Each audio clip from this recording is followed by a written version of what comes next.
Hello everyone, so welcome back to another lecture of mechanical properties of fluids, and today we are going to discuss angle of contact and capillarity action. Okay, so these two topics are very easy. Once you are done with the surface tension and surface energy, no other topics are that difficult. Actually those were also not difficult. ठीक है, मैं हिंदी क्यों बोल रहा हूँ, अब English क्यों बोल रहा हूँ. तो एंगल ऑफ कॉन्टैक्ट बेसिकली उनसे काफ़ी ज़्यादा मिलता जुलता है. बस एंगल ऑफ कॉन्टैक्ट और कैपिलरिटी एक्शन में ये फ़ायदा है कि एंगल ऑफ कॉन्टैक्ट तो एटलीस्ट मैथमेटिकल नहीं है, ये पूरा थ्योरेटिकल है, पूरा समझना है आपको. ठीक है, तो शुरू करते हैं हम लोग एंगल ऑफ कॉन्टैक्ट से. बहुत ही छोटे छोटे हैं दोनों टॉपिक्स, तो ये लेक्चर लगभग 40-50 मिनट में हो जाएगा. लास्ट लेक्चर में भी अगर वो न्यूमेरिकल उतना एक्सटेंड नहीं हुआ होता तो वो लेक्चर भी जल्दी हो जाता, हुआ ही था खैर. ठीक है, एंगल ऑफ कॉन्टैक्ट होता क्या है? एंगल ऑफ कॉन्टैक्ट कब बनाया जाता है? जब एक लिक्विड और एक सॉलिड कॉन्टैक्ट में हो तब बनाया जाता है एंगल ऑफ कॉन्टैक्ट. और एंगल ऑफ कॉन्टैक्ट होता क्या है वो शायद आप ये डेफिनेशन पढ़ के ना समझ पाओ, इसीलिए मैं एंगल ऑफ कॉन्टैक्ट का आपको सिंपल सा डेफिनेशन बताता हूं. Angle of contact is the angle drawn between tangent. ठीक है, टेंजेंट क्या होता है? जो परपेंडिकुलर ड्रॉ किया जाए रिजल्टेंट फोर्स के. ठीक है, उस टेंजेंट और इंटरफेस, ठीक है, जो इंटरफेस सरफेस है उस लिक्विड का, लिक्विड और सॉलिड का, वहां तक के एंगल. ठीक है, चलो ये भी नहीं समझा, छोड़ो. When a liquid is in contact with a solid, ठीक है, the angle between tangent drawn to the free surface of the liquid and the surface of solid at the point of contact. ठीक है, अब फिलहाल आपको ये definition याद करनी है. अगर ये डेफिनेशन नहीं समझ रही है तो कोई टेंशन लेने की बात नहीं है, मैं तुम्हें क्वेश्चन करके बताता हूँ. अब एग्जांपल करके बताता हूँ. एग्जांपल 1 लेते हैं हम लोग. जैसे हम लोग बहुत सारे एग्जांपल जानते हैं, हम लोग पहला एग्जांपल लेंगे ग्लास और पानी का. ग्लास और पानी में क्या होता है कि कोहेसिव फोर्स ज़्यादा होगी इसमें, क्योंकि पानी के बीच में कोहेसिव फोर्स ज़्यादा होती है. लेकिन ग्लास और पानी के बीच में एडहेसिव फोर्स और भी ज़्यादा होगी. तुम कभी आजमाना, तुम ग्लास से पानी गिराना तो तुम पाओगे कि भाई पानी जो है वो ग्लास में काफ़ी सारा रह गया है. इसका रीज़न ये है कि एडहेसिव फोर्स ज़्यादा थी, कोहेसिव फोर्स कम था, इसलिए ज़्यादा पानी गिरा नहीं नीचे. मतलब गिर गया बट कुछ ड्रॉपलेट्स अटके रह गए. अगर कोहेसिव फोर्स ज़्यादा होती तो क्या होता? तो वो सारे ड्रॉपलेट्स भी उन्हीं के साथ मिलकर नीचे गिर जाते. पहला एग्जाम्पल वो लेंगे हम. दूसरा एग्जाम्पल लेंगे हम लोग ग्लास और मरकरी का. मरकरी में कोहेसिव फोर्स बहुत ज़्यादा होती है. जैसे तुम मरकरी को अगर नीचे छोड़ोगे, ठीक है, बहुत सारे मरकरी को, तो वो ब्रोक होके कई सारे पीसेज में कन्वर्ट भी हो सकते हैं, या तो बहुत सारे पीसेज मिलके एक बड़ा मरकरी भी कन्वर्ट हो सकते हैं, ऐसा भी हो सकता है. ठीक है, मरकरी में कोहेसिव फोर्स ज़्यादा होता है. 2 केस लिया हमने. तीसरा केस लेंगे हम लोग ग्लास और प्योर वाटर का. तो इसमें एडहेसिव फोर्स कोहेसिव फोर्स से बहुत ज़्यादा होगा, क्योंकि प्योर वाटर में कुछ कोहेसिव फोर्स खास नहीं होता है. ठीक है, सॉरी, एडहेसिव फोर्स कुछ खास. ठीक है, तो ग्लास और प्योर वाटर का एग्जांपल जब लेंगे बता दूंगा, अभी कंफ्यूज मत करो खुद को. उसके बाद लेंगे ग्लास और आइडियल फ्लूइड, जिसमें दोनों सेम होगा. ठीक है, अच्छा छोड़ो, फिलहाल हम लोग डिस्कस करते हैं पहला केस. पहला केस हम ले रहे हैं ग्लास और वाटर का, ग्लास प्लस वाटर. तो ये हमारे पास ग्लास है, इतना छोटा. ग्लास इतना छोटा ही होता है, लेकिन इस केस में हमें थोड़ा बड़ा ग्लास चाहिए. ठीक है, ग्लास और वाटर. ग्लास और वाटर के केस में क्या होगा कि जो एडहेसिव फोर्स है वो कोहेसिव फोर्स से ज़्यादा है. ठीक है, तो इस ग्लास में क्या है, लिक्विड मैंने यहाँ पे भर रखा है. ठीक है, तो होगा क्या, देखो इस ग्लास को अगर मैं थोड़ा सा जूम करूं, तो इस ग्लास में जो वाटर के मॉलिक्यूल्स हैं वो क्या कोशिश करेंगे, वो इस ग्लास से चिपकने की कोशिश करेंगे. ठीक है, वो क्या करेंगे, इस ग्लास से चिपकने की कोशिश करेंगे. और जो मॉलिक्यूल्स होंगे उनके बीच में तो फोर्स होगा, उनके बीच में तो कोहेसिव फोर्स होगा, नो डाउट, लेकिन उनका जो ग्लास और वाटर का एडहेसिव फोर्स है वो ज़्यादा होगा. ठीक है, तो वाटर बेसिकली ऐसे एक मिनिस्कस बनाएगा, इसको हम बोलेंगे कॉनकेव मिनिस्कस. क्या बोलेंगे इसको हम लोग? कॉनकेव मिनिस्कस बोलेंगे. ठीक है, अच्छा वो सब छोड़ो. एंगल ऑफ कॉन्टैक्ट क्या होता है वो बताओ. बताता हूँ, टेंशन काहे लेते हो. फिलहाल आपने ये चीज़ पता नहीं आजमाई है या नहीं आजमाई है. आपको अगर लेबोरेटरी वगैरह में टाइट्रेशन करवाया होगा तो आपने देखा होगा वहाँ पे जब आप ब्यूरेट में जो भी थिंग्स करते हो, ठीक है, मतलब वाटर जब डालते हो तो वो तो ऐसे ही आता है, लेकिन बहुत सारे फ्लूइड्स ऐसे होते हैं जो ऐसे आते हैं. डाले हो? खैर अभी तो आप एक ही तो टाइट्रेशन होगा तुम्हारा, वो पोटेशियम परमैंगनेट वाला होगा शायद, है ना, जहाँ तक मुझे याद है. नहीं है क्या? चलो जो भी है. तो मान लो यहाँ पर भी हमारा वाटर है.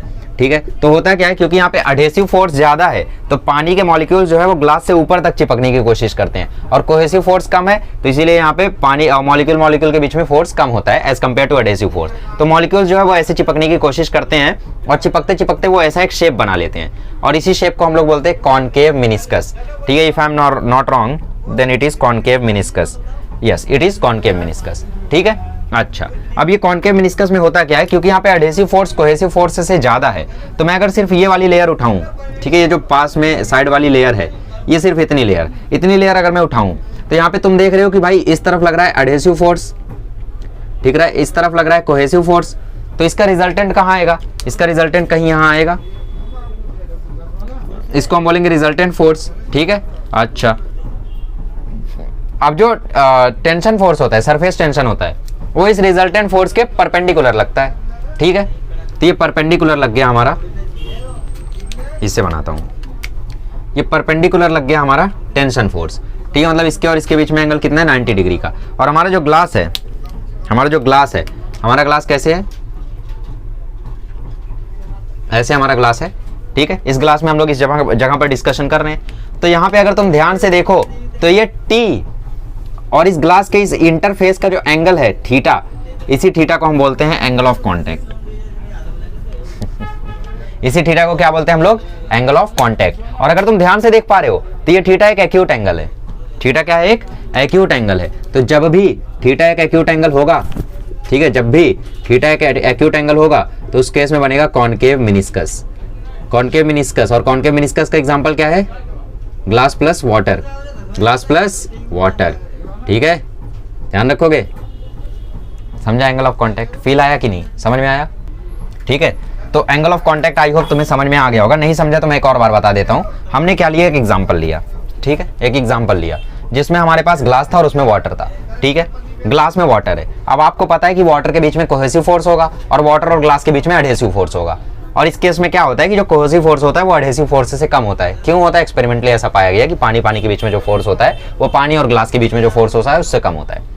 तो पानी क्या ग्लास की साइड वाली सरफेस पे चिपकेगा, तो हमने इतने पोर्शन को एनालाइज करने की कोशिश की, तो इतने पोर्शन को हमने जूम करके यहाँ ले आए, ठीक है। उसके बाद हमने यहाँ पे पाया तो पानी और ग्लास के बीच में जो एडहेसिव फोर्स है वो इस तरफ लग रहा है, देखो ना, ये ग्लास का सरफेस और ये पानी का ड्रॉपलेट, तो एडहेसिव फोर्स इस तरफ लग रहा है, क्लियर। अब ये मॉलिक्यूल और ये मॉलिक्यूल, तो इन दोनों के बीच में कोहेसिव फोर्स इस तरफ लग रहा है। अब इस एडहेसिव फोर्स और कोहेसिव फोर्स के कारण जो रिजल्टेंट बनेगा वो ऐसे बनेगा, ये एडहेसिव ये कोहेसिव, तो रिजल्टेंट के बीच में बनेगा रिजल्टेंट, तो ये बन गया रिजल्टेंट फोर्स, ठीक है।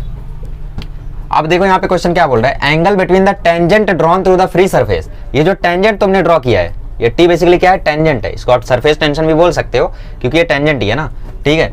That is perpendicular to the resultant force, यहाँ पे दैट इज करके perpendicular to the resultant force लिखता तो शायद और क्लियर हो जाता आपको, ठीक है। तो यहाँ से क्या लिखा क्वेश्चन में, the angle between the tangent drawn to the free surface of the liquid, ये इसका फ्री सरफेस है, इस फ्री सरफेस के टेंजेंट ये ड्रॉ किया हमने, बेसिकली सरफेस टेंशन का भी डायरेक्शन यही है, ठीक है, टेंजेंट, और इसके बाद दैट इज करके ब्रैकेट में चाहो तो ये भी लिख सकते हो perpendicular to the resultant force, तो ये रिजल्टेंट फोर्स के परपेंडिकुलर, तो उसको हम टेंजेंट बोलेंगे, ठीक है।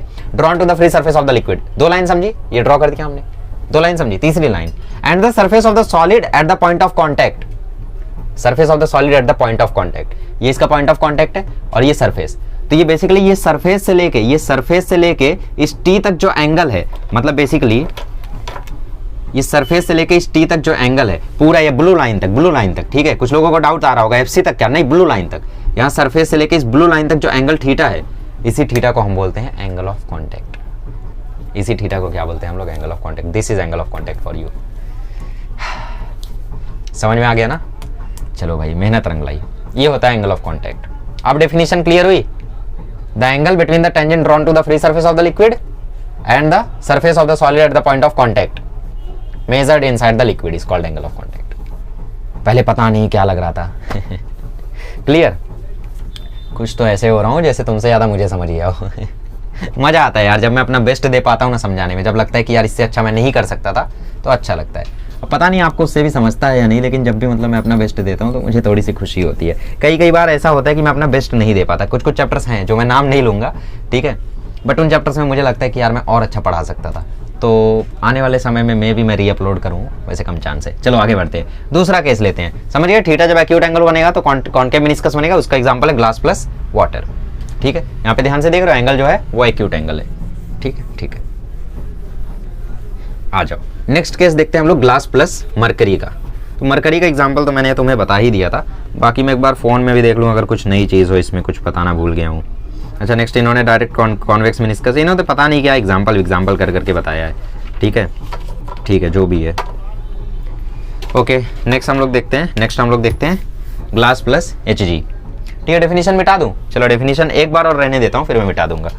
ठीक है, नेक्स्ट एग्जांपल हम लोग देखते हैं ग्लास प्लस मरकरी का। अब आप लोग जानते हो कि मरकरी के बीच में जो कोहेसिव फोर्स होता है वो बहुत ज़्यादा होता है ना। ग्लास प्लस मरकरी, ये हमारा दूसरा एग्जांपल। अब तुम्हें पता है कि ग्लास और मरकरी के बीच का जो एडहेसिव फोर्स होगा वो कोहेसिव फोर्स से काफ़ी कम होता है। मतलब मरकरी के बीच में बहुत ही ज़्यादा कोहेसिव फोर्स होता है। चाहिए तो इसको ऐसे ही लिख लो ताकि कुछ चेंज ना लगे। ठीक है कि भाई डायरेक्शन भी बदल दिया, मूव भी बदल दिया। ओके, तो ग्लास प्लस मरकरी के केस में क्या होगा कि मान लो तुम्हारे एक ग्लास में बहुत सारी मरकरी मैंने रख दी। ये तुम्हारे पास एक ग्लास था, इसमें मैंने बहुत सारी मरकरी रख दी। ठीक है, क्या किया मैंने, इसमें बहुत सारी मरकरी रख दी, किरकिरी रख दी ना, मरकरी रख दी। तो मरकरी रखने के बाद होगा क्या कि मरकरी के बीच में कोहेसिव फोर्स लगेगा। उस कोहेसिव फोर्स के कारण एक तनाव आएगा और वो तनाव के कारण ये पार्टिकल्स ऐसे होने लगेंगे, ऐसे। ठीक है, ऐसे। ठीक है, ऐसे होने लगेंगे। तो बेसिकली इसको मैं अगर थोड़ा सा जूम आउट करके दिखाऊं तो इस केस में क्या होगा, ये मरकरी जो है वो ऐसे बन जाएगा। ठीक है, कैसे बन जाएगा, ऐसे बन जाएगा। कैसे, या। ठीक है, ऐसे बन जाएगा मरकरी, और बाकी नीचे भी मरकरी ही है, मतलब बेसिकली वो ऐसे बन जाएगा। ठीक है, ऐसा कॉन्वेक्स मिनिस्कस बन जाएगा यहाँ पे। अब यहाँ पे होगा क्या, हम फिर से वही छोटी सी सिचुएशन एनालाइज करते हैं। इतने से उठा लेते हैं, तो इतने से मैंने यहाँ पे उठा लिया। ठीक है, ये इतना मैंने उठा लिया मान लो, चलो मैं पूरा ही कर देता हूँ। ठीक है, मैंने इतना उठा लिया। अब देखो होगा क्या कि इसमें ग्लास और मरकरी के बीच में जो कोहेसिव एडहेसिव फोर्स है वो इस तरफ लगेगा, और ग्लास मरकरी और मरकरी के बीच का जो कोहेसिव फोर्स है वो इस तरफ लग रहा है। तो ये हो गया इसका कोहेसिव फोर्स। अब जो इसका रिजल्टेंट आएगा वो कहीं यहाँ आएगा। ठीक है, इसका जो रिजल्टेंट आएगा वो कहीं आएगा, तो ये हो गया Fr, रिजल्टेंट फोर्स। अब इस रिजल्टेंट फोर्स के परपेंडिकुलर हम एक टेंजेंट ड्रॉ करेंगे। तो वो टेंजेंट मान लो परपेंडिकुलर ये आ गई। ठीक है, तो ये हमने टेंजेंट ड्रॉ कर दिया इसके परपेंडिकुलर। ठीक है, ठीक है। अब जो एंगल होगा, कौन सा एंगल, ये तुम्हारा ग्लास था। ठीक है, तुम्हारा ग्लास था, ग्लास लंगड़ा हो गया। अब ठीक है, ठीक है। तो तुम्हारा ये जो इंटरफेस था, ये जो सरफेस था, ठीक है, ये जो फ्री सरफेस था, यहाँ से लेके इस टेंजेंट तक का जो एंगल होगा, ये वाला एंगल, इसी को हम बोलेंगे एंगल ऑफ कांटेक्ट। इसी को हम क्या बोलेंगे, इसी को हम बोलेंगे एंगल ऑफ कांटेक्ट। हो गया, समझ में आ गया? कुछ भी भारी था क्या इसमें? और यहाँ पे अगर तुम ध्यान से देख पा रहे हो तो ये थीटा ऑब्ट्यूस एंगल है। देखो 90 डिग्री तो यही हो गया, ये देखो ना, ये देखो 90 डिग्री तो यही हो गया। इसके बाद भी थोड़ा सा है, मतलब थीटा यहाँ पे ऑब्ट्यूस एंगल है। तो जब भी एक थीटा ऑब्ट्यूस एंगल हो जाए, मतलब एक नहीं अनेक थीटा, मतलब जब थीटा ऑब्ट्यूस एंगल हो जाए तो उस केस में बनेगा कॉन्वेक्स मिनिस्कस, और इसका एग्जाम्पल है ग्लास प्लस मरकरी। ठीक है, समझ में आ रहा है एंगल ऑफ कांटेक्ट? बढ़िया से फील आ रहा है? मुझे तो भाई बहुत आ रहा है पढ़ाते समय। अब आप लोग को पता नहीं, आप लोग को पढ़ने में आ रहा है कि नहीं। समझ में आ गया? The angle between the tangent drawn to the free surface, tangent drawn to the free surface. और टेंजेंट कहाँ होता है? टेंजेंट होता है perpendicular to the resultant force, या फिर ये जो सरफेस है इसके परपेंडिकुलर, इसके टेंजेंशियली बना दो, हो गया। वरना ऐसे ही बना सकते हो, perpendicular to the resultant force. ये एडहेसिव फोर्स इस तरफ, कोहेसिव फोर्स उस तरफ। अब की बार क्यों गई? क्योंकि मॉलिक्यूल्स ऐसे हैं। अब की बार, पिछले बार वैसे तो वहां गई थी, क्या ऐसे हैं तो यहाँ गई है, तो ये हो गई कोहेसिव फोर्स। तो ये कोहेसिव फोर्स, ये एडहेसिव फोर्स, तो ये इनका रिजल्टेंट, इसके परपेंडिकुलर ये टेंजेंट। अब ये टेंजेंट और ये जो फ्री सरफेस है, इनके बीच का जो थीटा एंगल है वही हो गया तुम्हारा एंगल ऑफ कांटेक्ट। तो जब भी थीटा ऑब्ट्यूस एंगल बने तो कॉन्वेक्स मेनिस्कस बनता है, और इसका एग्जांपल है glass plus mercury. Next example हम लोग देखते हैं ग्लास प्लस प्योर वाटर और ग्लास प्लस हाइपोथेटिकल लिक्विड। ठीक है, दोनों में हम लोग थोड़ा अलग अलग करके समझेंगे। ठीक है, चीजें आसान होगी, टेंशन मत लो।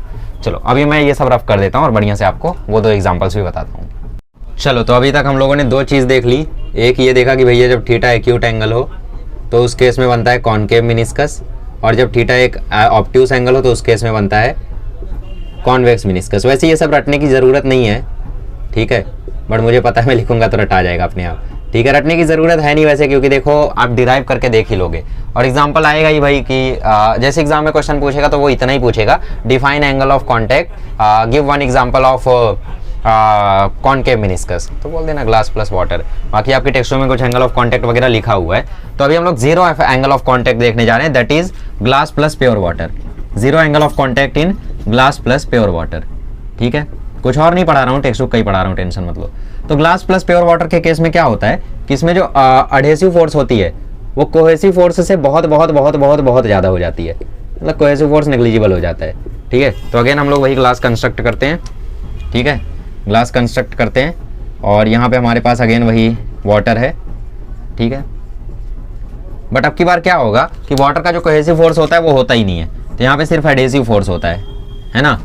अब एडहेसिव फोर्स यहाँ है तो इसी डायरेक्शन में रिजल्टेंट फोर्स भी आ जाएगा, क्योंकि जहाँ एडहेसिव फोर्स वहीं रिजल्टेंट, ठीक है। अब रिजल्टेंट फोर्स के 90 डिग्री पे तुम बनाओगे टेंजेंट, तो ये बना दी तुमने टेंजेंट, ठीक है। या फिर इस फ्री सरफेस के टेंजेंट, तो इस फ्री सरफेस के टेंजेंट कहाँ आएगा, यहीं तो आएगा। ये फ्री सरफेस अब की बार स्ट्रेट है तो अब की बार टेंजेंट यही बनेगा। अच्छा क्यों स्ट्रेट है, क्योंकि अभी अब की बार एडहेसिव फोर्स जो है वो कोहेसिव फोर्स से बहुत ज़्यादा है। मतलब कोहेसिव फोर्स अगर माने तो एडहेसिव फोर्स 1000 है, तो 1000 के आगे 1 की क्या वैल्यू। तुम्हारा एक तरफ 1000 रुपया गिर रहा है, एक तरफ 1 रुपया गिर रहा है, तुम 1000 के ही पीछे भागोगे, या 1000 रुपये में 1 रुपया गिर कर टेंशन नहीं लोगे ज़्यादा, है ना। वैसे भी 1 रुपये में तो अब कुछ ही नहीं आता है 0.1 मान लो, 0.1 के लिए तो नहीं करोगे कि यार, अरे यार बहुत लालची हो तुम, ठीक है। यहाँ पे देखो तो एडहेसिव फोर्स इस तरफ है ना, सिर्फ और सिर्फ एडहेसिव फोर्स ही है, तो इसी तरफ रिजल्टेंट भी आ गया। मतलब रिजल्टेंट मतलब क्या होता है, एडहेसिव और कोहेसिव का वेक्टर रिजल्ट, तो क्या सिर्फ एडहेसिव फोर्स है तो यही रिजल्टेंट हो गया, तो इसी तरफ रिजल्टेंट। अब हम टेंजेंट बनाएंगे, टेंजेंट कहाँ होती है 90 डिग्री टू द रिजल्टेंट, तो 90 डिग्री पे हमने बना दी यहाँ पे टेंजेंट, ठीक है। अब एंगल ऑफ कॉन्टैक्ट क्या होता है, टेंजेंट और फ्री सरफेस के बीच का एंगल, तो वो तो यहाँ पे है ही नहीं, तो अब की बार थीटा हो गया 0 डिग्री। इसी को हम बोलते हैं जीरो एंगल ऑफ कॉन्टैक्ट। इसी को हमको क्या बोलते हैं, इसी को हम बोलते हैं जीरो एंगल ऑफ कॉन्टैक्ट, ठीक है। इसमें क्या बनता है, इसमें एक कॉन्केव मिनिस्कस ही बनता है, ठीक है। स्ट्रेट मिनिस्कस नहीं बनता, इसमें कॉन्केव मिनिस्कस ही बनता है, क्योंकि कोहेसिव फोर्स कुछ हद तक तो होती है, ठीक है। और कोहेसिव फोर्स होने से तुम जानते हो कॉन्केव मिनिस्कस ही बनेगा, बट थीटा इसमें 0 degree, zero angle of contact में हम इसे बोलते हैं, ठीक। अच्छा स्ट्रेट मिनिस्कस का क्या एग्जांपल होता है, स्ट्रेट मिनिस्कस का एग्जांपल होता है हाइपोथेटिकल लिक्विड, ठीक है, ग्लास प्लस हाइपोथेटिकल लिक्विड। अब इस केस में क्या है, हाइपोथेटिकल लिक्विड मतलब हमारा बना बनाया, ठीक है, हमने जो अपने दिमाग से बनाया है, पकाया हुआ, हमारे दिमाग की खुराफात, तो उसमें क्या है एडहेसिव फोर्स और कोहेसिव फोर्स इक्वल हो जाती है, ठीक है। तो एडहेसिव फोर्स और कोहेसिव फोर्स इक्वल हो गई। आप बोलोगे तो कॉन्केव मिनिस्कस, अरे रुको जरा सब्र करो, ठीक है। होगा क्या, देखो इस तरफ लग रहा है एडहेसिव फोर्स, ठीक है, थोड़ा सा इस तरफ लग रहा है कोहेसिव फोर्स, तो इसका रिजल्टेंट कहीं यहाँ बीच में आ जाएगा। अब इस रिजल्टेंट के 90 डिग्री पे मैं क्या बना दूंगा, टेंजेंट, तो इसका 90 डिग्री कहीं यहीं आ जाएगा, तो ये आ गया टेंजेंट, ठीक है। तो ये एंगल हमारा हो जाएगा एंगल ऑफ कॉन्टैक्ट, ये एंगल क्या हो जाएगा हमारा एंगल ऑफ कॉन्टैक्ट। तो ये आता है हमारा एंगल ऑफ कॉन्टैक्ट जो कि आता है 45 डिग्री, ठीक है। यहाँ पे थीटा हमारा आता है 45 डिग्री, और यहाँ पे बनता है हमारा स्ट्रेट मिनिस्कस, ठीक है। तो इस केस में स्ट्रेट मिनिस्कस आप बोल सकते हो, तो इस केस में क्या बनेगा, स्ट्रेट मिनिस्कस, ठीक है। बट यहाँ पे केस ये नहीं है, केस है कि अब की बार आप लोगों को थोड़ा सा एनालिसिस करना है, ठीक है। ये आपका एफ ए था और ये आपका एफ सी था, तो अगर मैं थीटा निकालने जाऊँ यहाँ पे, ठीक है, अगर मैं थीटा निकालने जाऊँ यहाँ पे, ऐसा करो, इसको जरा पलट के यहाँ लाओ, ठीक है। तो ये ऐसा हो जाएगा F C, sorry F A, और नीचे लग रहा है एफ सी, ठीक है। मैंने क्या किया, इसको यहाँ पलट के लेकर आया और इस थीटा को स्विच किया, तो यहाँ पे आ जाएगा थीटा, ठीक है, ओके। ये 45 डिग्री है, ये 90 डिग्री है, तो ये भी 45 डिग्री होगा। तो यहाँ से मुझे बताओ साइन थीटा क्या आ रहा है, वहाँ से अगर तुम ध्यान से देखो तो साइन थीटा आ रहा है F A upon F C, या फिर क्या करो यहीं से तुम मुझे कॉस थीटा बता दो, ठीक है। कॉस थीटा मुझे बता दो क्या आ रहा है, कॉस थीटा क्या होता है, एडजेसेंट अपॉन हाइपोटेनस, एडजेसेंट है एफ ए और हाइपोटेनस है एफ सी, तो F A upon F C आ रहा है। थीटा कितना है 45 डिग्री है, तो कॉस 45 इक्वल टू आ गया F A upon F C, ठीक है। कॉस 45 होता है 1/√2, तो 1/√2 इक्वल टू आ गया F A upon F C. वैसे साइन थीटा लेके करते हैं इसको, बट ठीक है वही चीज़ है, ओके। तो F A upon F C, so therefore F C equal to आ गया √2 टाइम्स एफ ए। तो इससे मेरा क्या फ़ायदा, इससे मुझे क्या मिल रहा है, इससे तुम्हें ये मिल रहा है कि यहाँ से तुम्हें केस मिला, केस ये कि F A upon F C की वैल्यू कभी भी अगर √2 से ज़्यादा हुई, 1/√2 से ज़्यादा हुई, ठीक है। अगर यहाँ पे तुम्हारा एफ ए जो है, ठीक है, तुम्हारा जो एफ ए है वो एफ सी √2 से अगर बड़ा हुआ, ठीक है, अगर ये बड़ा हो रहा है तो थीटा कम हो रहा है, ठीक है, तो कॉन्केव, हाँ। तो एफ ए अगर तुम्हारा एफ सी √2 से बड़ा हुआ, ठीक है, एफ सी √2 से बड़ा हुआ, तो इस केस में तुम्हारा बन जाएगा कॉन्केव मिनिस्कस, ठीक है, ओके। और अगर तुम्हारा एफ ए एफ सी √2 से छोटा हुआ, तो इस केस में बन जाएगा तुम्हारा कॉन्वेक्स मिनिस्कस। क्या इसे याद करना है, बिल्कुल नहीं, सिर्फ इसको as a information note down करके रख लो, कभी इक्वल हो गया तो स्ट्रेट मिनिस्कस, दैट्स इट, ठीक है। चलो, तो हमने चारों केसेस देख लिया, एंगल ऑफ कॉन्टैक्ट देख लिया, बट हम लोग अब एक डिस्कस करते हैं कि किसी सॉलिड सरफेस पर एक लिक्विड ड्रॉप रखा है, तो वहाँ के थोड़े बहुत केसेस को हम लोग थोड़ा सा डिस्कस करते हैं, ठीक है। चलिए अभी हम लोग देखते हैं shape of a liquid drop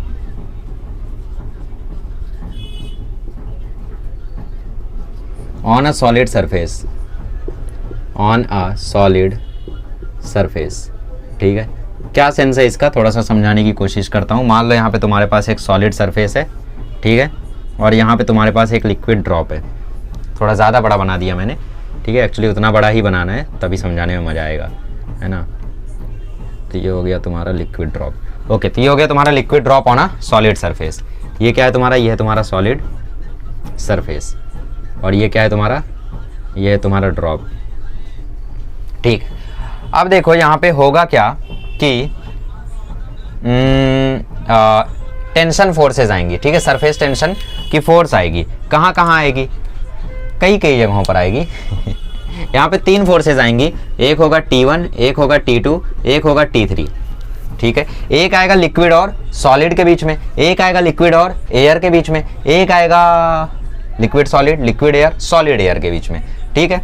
okay, तो जैसे मान लो यहाँ पे एक फोर्स आया लिक्विड और एयर के बीच में, हम लोग मान लेते हैं T3 आया यहाँ पे लिक्विड और एयर के बीच में, ठीक है। T2 आया लिक्विड और सॉलिड के बीच में, ठीक है, और T1 आया सॉलिड और एयर के बीच में, या फिर इसको मान लो लिक्विड एंड सॉलिड,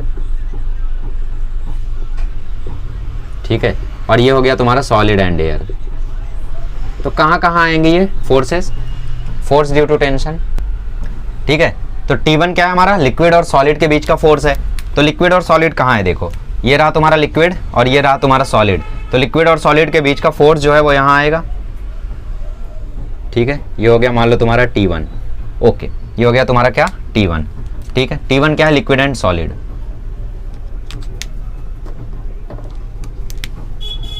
ब्लू से ज़्यादा लिख रहे हो, ब्लू पहने हो इसीलिए क्या, जितना इलॉजिकल ये है। चलो दूसरा देखते हैं। T1 आ गया लिक्विड और सॉलिड के बीच में, T2 आ गया सॉलिड और एयर के बीच में। तो सॉलिड ये है और हवा भी यही है, ये तुम्हारी एयर है, ठीक है। तो ये लग गया मान लो T2 किसके किसके बीच में, सॉलिड और एयर के बीच में, ठीक है। तीसरा क्या है, लिक्विड एंड एयर, ये तुम्हारा लिक्विड है और ये तुम्हारी हवा है। तो लिक्विड एयर के बीच में टेंजेंशियली ये लग गया T3। आए पहले टेंजेंट बनाता हूँ, ये हो गया तुम्हारा T3 क्या है तुम्हारा, लिक्विड एंड एयर के बीच का है, ठीक है। चलो अभी मैं इसको ज़रा दोबारा बना लेता हूँ। क्या मतलब, मैंने कंस्ट्रक्शन में भी यही किया था बोर्ड एग्जाम के। चलो हो गया। मान लो यहाँ पे कोई एंगल थीटा है, ठीक है, एंगल थीटा है। अच्छा, अब मुझे एक बात बताओ, यहाँ पे 3-4 केसेस लेते हैं हम लोग, ठीक है, 3-4 केसेस लेते हैं हम लोग। पहला केस ये कि भाई जो T1 है वो T2 से छोटा है, ठीक है। पहला केस ये लेते हैं कि जो T1 है वो T2 से छोटा है, मतलब T2 is greater than T1 and T2 minus T1 is less than T3, ठीक है। ऐसा केस हमने माना। तो इस केस में होगा क्या, देखो T3 के 2 कंपोनेंट्स आएंगे, है ना। एक आएगा T3 cos थीटा और एक आएगा T3 sin theta. T3 cos theta से हमें लेना देना है, T3 cos थीटा इस तरफ आएगा, ठीक है, और ऊपर की तरफ आएगा T3 sin थीटा। बाकियों से हमें कोई लेना देना नहीं है, ठीक है। सो देयरफॉर इस केस में तुम देखो T2 इक्वल टू आ जाएगा T1 plus T3 cos theta, ठीक है। सो देयरफॉर यहाँ पे तुम देखो T2 minus T1 equal to आ जाएगा T3 cos थीटा। तो यहाँ से तुम लोग देखो cos थीटा इक्वल टू आ जाएगा T2 minus T1 upon T3। तो अब मुझे एक बात बताओ तुम, T2 माइनस T1 T3 से छोटा है, मतलब न्यूमरेटर डिनोमिनेटर से छोटा है। अगर न्यूमरेटर डिनोमिनेटर से छोटा है तो इसकी वैल्यू कहीं 0 से 1 के बीच में लाया करेगी। न्यूमरेटर डिनोमिनेटर से छोटा है तो हमेशा आंसर 0 से 1 के बीच में लाया करता है, ध्यान रखना अगर पॉजिटिव वैल्यूज हैं तो, ठीक है।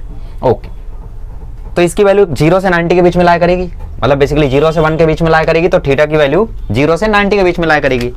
कॉस थीटा है ना, तो थीटा की वैल्यू 0 से 90 डिग्री के बीच में लाया करेगी। 0 से 90 डिग्री मतलब एक्यूट एंगल है, और एक्यूट एंगल है तो इसका मतलब कॉनकेव मेनिस्कस। अभी भी वही चल रहा है जो चल रहा था, ठीक है। चलो दूसरा केस लेते हैं। दूसरा केस क्या है कि भाई T2 T1 से छोटा है, ठीक है, माना T2 T1 से छोटा है, लेकिन T2 minus T1 again T3 से छोटा है, ठीक है। दूसरा case, if T2 is less than T1 and T2 minus T1 is less than T3। इस केस में क्या होगा, इक्वेशन तो सेम बनेगी, T2 equal to T1 plus T3 cos theta, equation तो सेम बनेगी। तो T2 इक्वल टू तो डायरेक्ट फाइनल आंसर लिखता हूँ ना मैं, फाइनल इक्वेशन यही बनेगी, कॉस थीटा इक्वल टू, चल लिख देता हूँ यार तुम लोग के लिए, T2 equal to T1 plus T3 cos theta, तो T2 minus T1 equal to T3 cos theta, तो कॉस थीटा इक्वल टू आ गया T2 minus T1 upon T3। अब तुम अगर ध्यान से देखो तो T2 माइनस T1 तो डिनोमिनेटर से छोटा है, लेकिन T2 T1 से छोटा है, मतलब अगर T1 2 है तो T2 1 है, तो ये वैल्यू हमेशा नेगेटिव आएगी, ऊपर वाली वैल्यू नेगेटिव आ रही है और नीचे वाली वैल्यू उससे ज़्यादा आ रही है, तो वो आंसर हमेशा -0 से -1 सॉरी मतलब 0 से -1 के बीच में लाया करेगा, मतलब -1 से 0 के बीच में लाया करेगा, है ना। क्यों? क्योंकि न्यूमरेटर नेगेटिव आ रहा है और डिनोमिनेटर न्यूमरेटर से बड़ा है, तो वो आंसर हमेशा -1 से 0 के बीच में आएगा। और अगर -1 से 0 के बीच में आएगा तो कॉस थीटा यहाँ पे सेकंड क्वाड्रेंट में चला जाएगा, क्योंकि कॉस थीटा नेगेटिव कब होता है, सेकंड क्वाड्रेंट में, तो थीटा कहाँ चला जाएगा, सेकंड क्वाड्रेंट में। सेकंड क्वाड्रेंट में एंगल 90 से 180, तो थीटा यहाँ पे 90 से 180 के बीच में लाई करेगा, और 90 से 180 है मतलब ऑब्ट्यूस है, और ऑब्ट्यूस है मतलब कॉन्वेक्स मिनिस्कस है। ये क्या लिखा है, मिनिस्कस, ठीक है, आसान है, समझ में आ रहा है क्या बोल रहा हूँ मैं, क्लियर हो रहा है, ठीक है, समझ में आया। Positive negative sorry convex concave meniscus ही चल रहा है, थोड़ा बहुत बस इधर उधर है, ठीक है। तीसरा केस भी आता है कि भाई T2 माइनस T1 T3 के बराबर हो जाए, ठीक है। 1/3 case also arises where T2 minus T1 equals to T3 and in that case cos theta becomes 1 and theta becomes 0 degree. So this is example of zero angle of contact in which there is concave meniscus, ठीक है, convex meniscus नहीं, straight meniscus नहीं, concave meniscus ही उसमें भी होता है, ठीक है। तो ये हो गए तुम्हारे 3 केसेस और ये हो गया ये वाला कंसेप्ट। कुछ खास नहीं है इसमें से, कुछ आने वाने का चांस है नहीं, बस थोड़ा सा प्रैक्टिकल वे में बताया है आपको, ठीक है। So never think much about it, okay.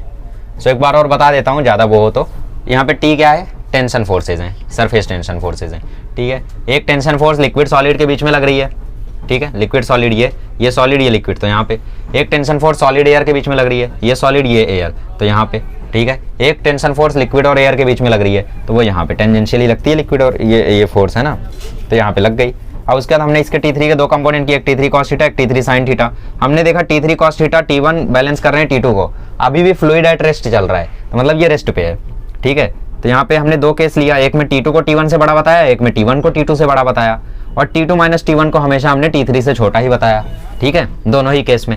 तो हमें कुछ आंसर मिले, ठीक है, कुछ आंसर मिले, और उन आंसर से हमने देखा ये वो है, आसान है, सिंपल ही है यार, इसमें तो मुझे कुछ भारी लग नहीं रहा है, ठीक है, हो गया। और तीसरे केस में हमने T2 माइनस T1 को T3 के बराबर लिया, तो ऊपर नीचे T2 माइनस T1 की जगह हमने T3 लिखा, तो T3 कैंसिल होकर 1 हो गया, समझ रहे हो ना। T2 माइनस T1 T3 के बराबर है, तो T2 माइनस T1 की जगह हमने T3 लिखा, सेम इक्वेशन बनी, T3 कैंसिल हुआ, cos थीटा बराबर 1 आया, तो थीटा बराबर 0 डिग्री, क्योंकि cos थीटा 0 पे हाँ 1 होता है, ठीक है। तो कॉनकेव मिनिस्कस इसमें भी बनेगा, ये जीरो एंगल ऑफ कॉन्टैक्ट है, ये कॉनकेव मिनिस्कस, ये कॉन्वेक्स मिनिस्कस, क्लियर। चलो आगे बढ़ते हैं। अच्छा, एक और केस था इसमें, T2 माइनस T1 को T3 से बड़ा दिखाने वाला, ठीक है। तो आपको बता दो कि T2 minus T1 can never be greater than equal to T3, ठीक है। T2 माइनस T1 कभी भी T3 से बड़े हो ही नहीं सकते। क्यों नहीं हो सकते? क्योंकि अगर T2 माइनस T1 T3 से बड़े हो गए तो उस केस में फिर जो लिक्विड है वो पूरे सरफेस सॉलिड सरफेस पे ऐसे स्प्लिट हो जाएगा जिसका कोई सेंस नहीं रह जाएगा। और मैथमेटिकली देखो तो T2 माइनस T1 की जगह अगर तुम T3 से बड़ी वैल्यू पुट कर दो, मतलब डिनोमिनेटर से बड़ा न्यूमरेटर हो जाए, न्यूमरेटर डिनोमिनेटर से बड़ा हो जाए, तो अगर न्यूमरेटर डिनोमिनेटर से बड़ा हो गया तो इसका मतलब ये है कि भाई cos थीटा की वैल्यू 1 से ज़्यादा हो गई, और cos थीटा की वैल्यू 1 से ज़्यादा हो नहीं सकती, तो थीटा एग्जिस्ट कर नहीं सकता, है ना। तो इसकी वजह से ये चीज़ पॉसिबल नहीं है। अच्छा, अब हम लोग देखते हैं factors affecting the angle of contact. ये क्वेश्चन एग्जाम में आ सकता है, define angle of contact, right the factors affecting angle of contact, ठीक है। चलिए अभी हम लोग देखते हैं कि भाई कौन कौन से फैक्टर्स एंगल ऑफ कॉन्टैक्ट को इफेक्ट करते हैं, ठीक है। तो सबसे पहली चीज़ कि जो सॉलिड और लिक्विड कॉन्टैक्ट में उनका नेचर कैसा है। जैसे मरकरी है तो उसका कोहेसिव नेचर है, वाटर है तो उसका एडेसिव नेचर है, मतलब नेचर कैसा है उनका, रिएक्टिव है, रिएक्टिव है, जो भी नेचर की बात हो रही है यहाँ पे, उनकी प्रॉपर्टीज कैसी है, ठीक है। The nature of the liquid and solid in contact, ठीक है, liquid and solid in contact. तो जो लिक्विड एंड सॉलिड कॉन्टैक्ट में है उनका नेचर कैसा है, वो पहला ऐसा फैक्टर जो अफेक्ट करता है एंगल ऑफ कॉन्टैक्ट को। दूसरा इम्प्योरिटी, ठीक है, impurity can change the angle of contact. अब इसके बारे में ये नहीं बताया कि ये बढ़ा सकता है घटा सकता है, बस इतना लिख दिया कि अगर आप एंगल ऑफ इम्प्योरिटी ऐड करेंगे तो वो एंगल ऑफ कॉन्टैक्ट को चेंज कर सकता है, ठीक है। Impurity can change angle of contact, okay. तीसरी चीज़ है टेम्परेचर। टेम्परेचर कैसे इफेक्ट कर सकता है? Any increase in temperature, any increase in temperature can decrease angle of contact, ठीक है। अगर टेम्परेचर में इंक्रीज आया तो फिर वो एंगल ऑफ कॉन्टैक्ट को डिक्रीज कर सकता है। Any increase in temperature can decrease angle of contact, मतलब इन्वर्सली रिलेशन होता है इनका, ठीक है। अच्छा, तो ये हो गया factors affecting angle of contact, याद कर लो, बहुत ज़रूरी है, आ सकता है एग्जाम में, ठीक है। अच्छा, नेक्स्ट चीज़ क्या है? नेक्स्ट चीज़ है फैक्टर्स अफेक्टिंग सरफेस टेंशन। उसमें एक इम्प्योरिटी है और एक टेम्परेचर है, वो एक्सप्लेन करके हम लोग शुरू करेंगे कैपिलरी एक्शन। अभी तक मुझे लग रहा है 30 मिनट हुआ है ना, तो ठीक है, सही है। चलिए, तो अभी हम लोग देखते हैं effect of impurity on surface tension, ठीक है। तो देखो, सरफेस टेंशन और इम्प्योरिटी का रिलेशन ऐसा है कि ये डिपेंड करता है इम्प्योरिटी सॉल्यूबल कितनी है, ठीक है। कोई भी इम्प्योरिटी हो, दो ही टाइप की हो सकती है, एक तो सॉल्यूबल इम्प्योरिटी और एक इनसॉल्यूबल इम्प्योरिटी, ठीक है।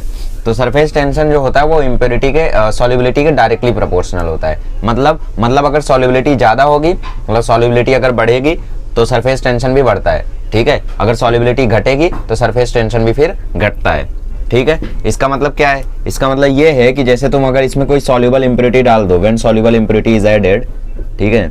सॉल्युबल इम्प्योरिटी मतलब जैसे सॉल्ट वगैरह तुम डाल दो, soluble impurity such as salt is added, ठीक है। तो इस केस में क्या होता है? सरफेस टेंशन बढ़ता है, सरफेस टेंशन इंक्रीजेस, ठीक है। अब तुम्हारे पास एक बहुत ही बढ़िया सा एग्जांपल है कि भाई कपड़े धोने से पहले तुम उसमें उसको क्या करते हो? तुम लोग निरमा में भिगा देते हो, है ना, या फिर थोड़ी देर के लिए भिगा के रखते हो, निरमा में ही भिगाते हो, या फिर साबुन से कोई, है ना, मतलब कोई भी आपके पास हो, वॉशिंग पाउडर कुछ भी हो, उसमें आप भिगा के रखते हो और फिर उसके बाद आप कपड़े को धुलते हो। ऐसा आप क्यों करते हो? क्योंकि जो वो वॉशिंग पाउडर होता है, ठीक है, निरमा वगैरह जो भी है, ये क्या होता है? ये बेसिकली स्पेरिंगली सॉल्युबल इम्प्योरिटी होता है, ठीक है। तो जब भी एक स्पेरिंगली सॉल्युबल इम्प्योरिटी ऐड की जाती है, when sparingly soluble impurity is added, impurity is added, ठीक है, जैसे कि वॉशिंग सोडा, तो वॉशिंग सोडा वगैरह जब ऐड किया जाता है तो होता क्या है? जो सरफेस टेंशन होता है वाटर का, वो क्या करता है? डिक्रीज कर जाता है, ठीक है। और डिक्रीज क्यों कर जाता है? क्योंकि ये डायरेक्टली प्रोपोर्शनल होता है सॉल्युबिलिटी के, तो सॉल्युबिलिटी घट गई, स्पेरिंगली सॉल्युबल है मतलब थोड़ा बहुत सॉल्युबल है ना, तो सरफेस टेंशन जो है वहाँ यहाँ पे क्या होगा? डिक्रीज होगा, है ना। तो इससे फायदा क्या होता है कि जब आप कपड़े धुलते हो तो पानी और फैब्रिक का कॉन्टैक्ट अच्छे से बनता है, मतलब पहले सरफेस टेंशन था, ठीक है, तो सरफेस टेंशन के कारण सरफेस टेंशन ज़्यादा था पहले, तो उसके कारण होता क्या है कि भाई वो जो बेसिकली आप जो भी मतलब यहाँ से ऐड कर रहे हो, ठीक है, जो भी यहाँ से कोशिश कर रहे हो आप उसको वॉश करने की, तो होता क्या है कि भाई उसका जो कॉन्टैक्ट है पानी और उस कपड़े के फैब्रिक का, वो अच्छे से नहीं बन पाता है ना। तो सबसे पहले हम क्या करते हैं? सरफेस टेंशन को डिक्रीज करते हैं, जिसके कारण जो स्ट्रेचिंग होती है, ठीक है, वो कम हो जाती है। और उसके बाद फिर क्या, हम लोग जो भी मतलब साबुन वाबुन लगा के ब्रश वगैरह मार के कपड़े को साफ करते हैं, ठीक है।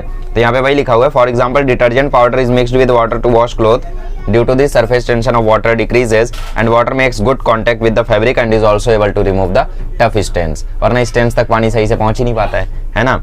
थर्ड है इनसॉल्युबल इम्प्योरिटी अगर ऐड किया जाता है तो सरफेस टेंशन ऑफ वाटर जो है वो डिक्रीज कर जाता है, ठीक है। तो वही मैंने बोला था कि भाई जितनी सॉल्युबिलिटी घटेगी वैसे वैसे सरफेस टेंशन भी घटेगा। तो when insoluble impurity is added, मतलब की बार क्या किया तुमने? सॉल्युबिलिटी को ही जीरो कर दिया, ठीक है। तो when insoluble impurity is added surface tension of water, surface tension of water decreases. जैसे इसका एग्जांपल ये यहाँ पे दिया गया है कि जैसे मान लो आपके पास एक मरकरी का स्फीयर है, ठीक है, उस स्फीयर के बहुत सारे टुकड़े हुए, अब उन टुकड़ों में मान लो कहीं से डस्ट लग गई, धूल लग गई, अब उन टुकड़ों को जोड़ के आपको फिर से एक बड़ा स्फीयर बनाना है, जैसा इसमें लिखता है ना भाई कि 27 ड्रॉपलेट्स ऑफ मरकरी इज कोलेस्क, या फिर वाटर ड्रॉपलेट इज कोलेस्क, ठीक है। तो जब भी तुम लोग ऐसा मरकरी को दोबारा से जोड़ के एक बड़ा स्फीयर बनाने की कोशिश करोगे तो वो बड़ा स्फीयर बन नहीं पाएगा। क्यों नहीं बन पाएगा? क्योंकि यहाँ पे डस्ट है अब, ठीक है, और जिसके कारण shape of meniscus, angle of contact, ये सारे क्या हो गए? अफेक्ट हो गए हैं, ठीक है। तो बेसिकली करना क्या पड़ता है कि भाई पहले उसमें से डस्ट रिमूव करो, उसके बाद ही वो प्रॉपर स्फीयर में कन्वर्ट होगा। तो ये था सरफेस टेंशन पर इम्प्योरिटी का इफेक्ट। नेक्स्ट हम लोग देखते हैं टेम्परेचर का इफेक्ट। चलिए अभी हम लोग देखते हैं टेम्परेचर से क्या फर्क पड़ता है सरफेस टेंशन पे। तो टेम्परेचर से जनरली होता क्या है कि जनरली सरफेस टेंशन जो होता है वो इन्वर्सली प्रोपोर्शनल होता है टेम्परेचर के, मतलब टेम्परेचर बढ़ाओगे तो सरफेस टेंशन घटेगा। जैसे आप लोगों ने सुना होगा कि पेरेंट्स बोलते हैं जब नया कपड़ा लो या फिर वो आपस में बात करते हैं कि नया कपड़ा लिया है तो इसको ठंडे पानी में हम धुलेंगे। क्यों ठंडे पानी में क्यों धुलते हैं? क्योंकि जो न्यू कपड़ा होता है वो ऑब्वियसली थोड़ा सा कलर रिलीज करता है ना, कलर लूज करता है, क्योंकि वो डाई करके आए रहते हैं तो ऑब्वियसली चांस है वहाँ पे कलर वो लूज करे। तो ठंडे पानी में उसको इसलिए धुलते हैं क्योंकि ठंडे पानी में टेम्परेचर कम होगा, टेम्परेचर कम होगा तो सरफेस टेंशन ज़्यादा होगा, सरफेस टेंशन ज़्यादा होगा तो पानी और फैब्रिक का अच्छे से कॉन्टैक्ट नहीं बनेगा, और अगर इन दोनों का सही से कॉन्टैक्ट नहीं बनेगा तो फैब्रिक जो होगा वो अपना कलर नहीं लूज करेगा, है ना। तो इसीलिए सरफेस टेंशन जो होता है टेम्परेचर के इन्वर्सली प्रोपोर्शनल होता है, और मतलब जनरली ये केस होता है, और इसीलिए कोल्ड वाटर में हम लोग नए नए फैब्रिक को धुलते हैं।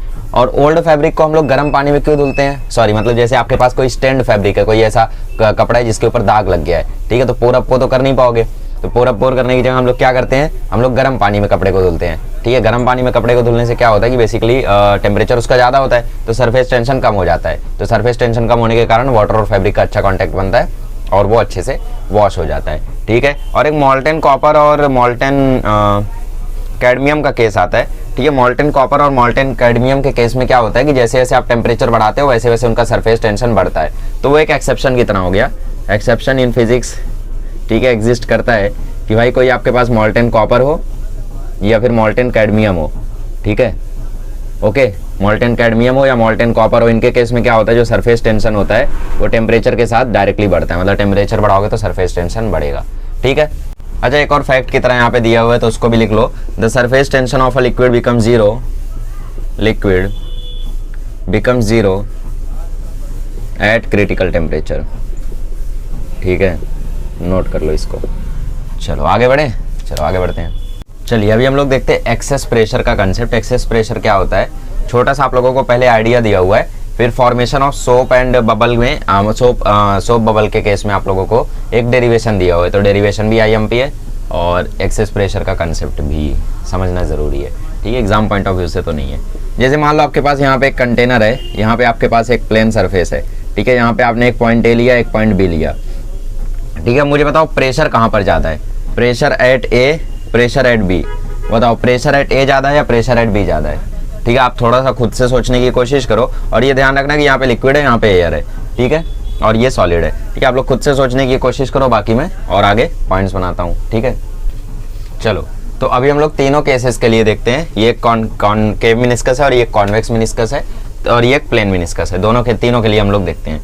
अगर आप लोग यहाँ पे देखो तो यहाँ पे ऊपर से लग रहा है एटमॉस्फेरिक प्रेशर, ठीक है, और वही एटमॉस्फेरिक प्रेशर A पर भी लग रहा है, B पर भी लग रहा है, ठीक है, और सरफेस टेंशन तो जनरली ऐसा ही लग रहा है क्योंकि ये टेंजेंट के अलॉन्ग ऐसा ही हो गया, है ना, तो यहाँ पे कुछ वो नहीं है, तो इसकी वजह से यहाँ पे क्या कि जो भाई प्रेशर एट A होगा वो प्रेशर एट B के इक्वल होगा। कुछ लोग यहाँ पे बोल रहे हैं तो लिक्विड के अंदर यहाँ पे ρGS लगेगा ना, हम लोग जस्ट लिक्विड के अंदर ले रहे हैं जस्ट, तो वहाँ पे H की वैल्यू नेग्लिजिबल हो जाएगी, ऐसा हम लोग मान के चल रहे हैं, ठीक है।